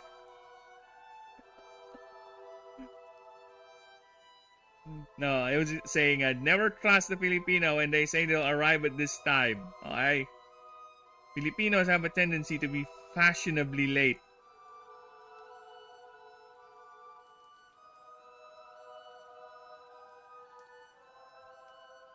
Yeah, they said they'll be here by 7 a.m. and it's already 8:20. No problem, Matt. You go ahead and deal with the family-tisms, and I will just continue on with my own tisms. You good luck. The bestest of luck to you and the family-tisms. You have fun now. Okay. My god, look at that. Oh, look at that. It's so badass. This is him winning right here. This is him being badass. Look at that. Woo! Yes! Well, I'm gonna grab a drink. Okay, I'm gonna grab a drink of that. A nice whole glass of delicious liquid. Alright, I'll be right back. In the meantime, you guys enjoy this PRB screen. Alright? I'm gonna grab a drink because I am celebrating this very badass little drawing I made. Then I'll go ahead and type his creature profile and we'll take it from there.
Ninja just left, Bao.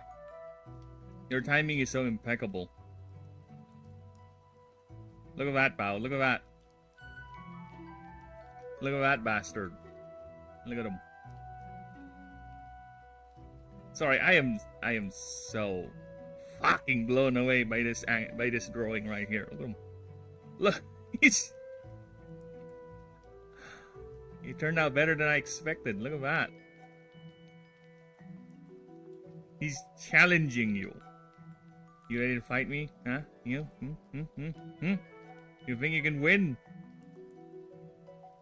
I love it. This is Smug. He won. This is him. Ready for another one. Or rather, it. For all we know, this could be a male, this could be a female. Be different members of the species, which they are actually. But either way, actually no, there's something else I want to do. There's something else. Let me just grab this here.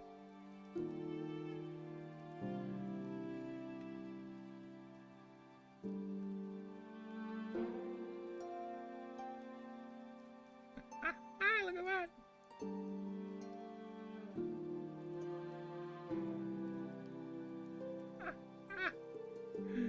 Oh my God, yes, boy. Yeah, boy. Yeah, boy, yeah, boy.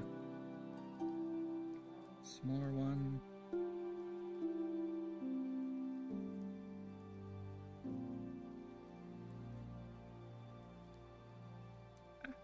Look at that.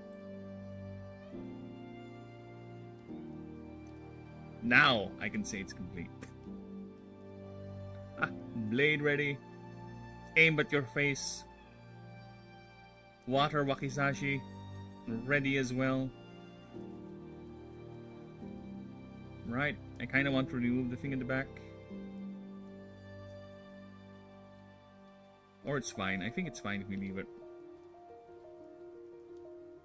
Look at him. He's challenging you. I think you're ready. Huh? Oh, I think that's them. I'll be right back. Let me just check.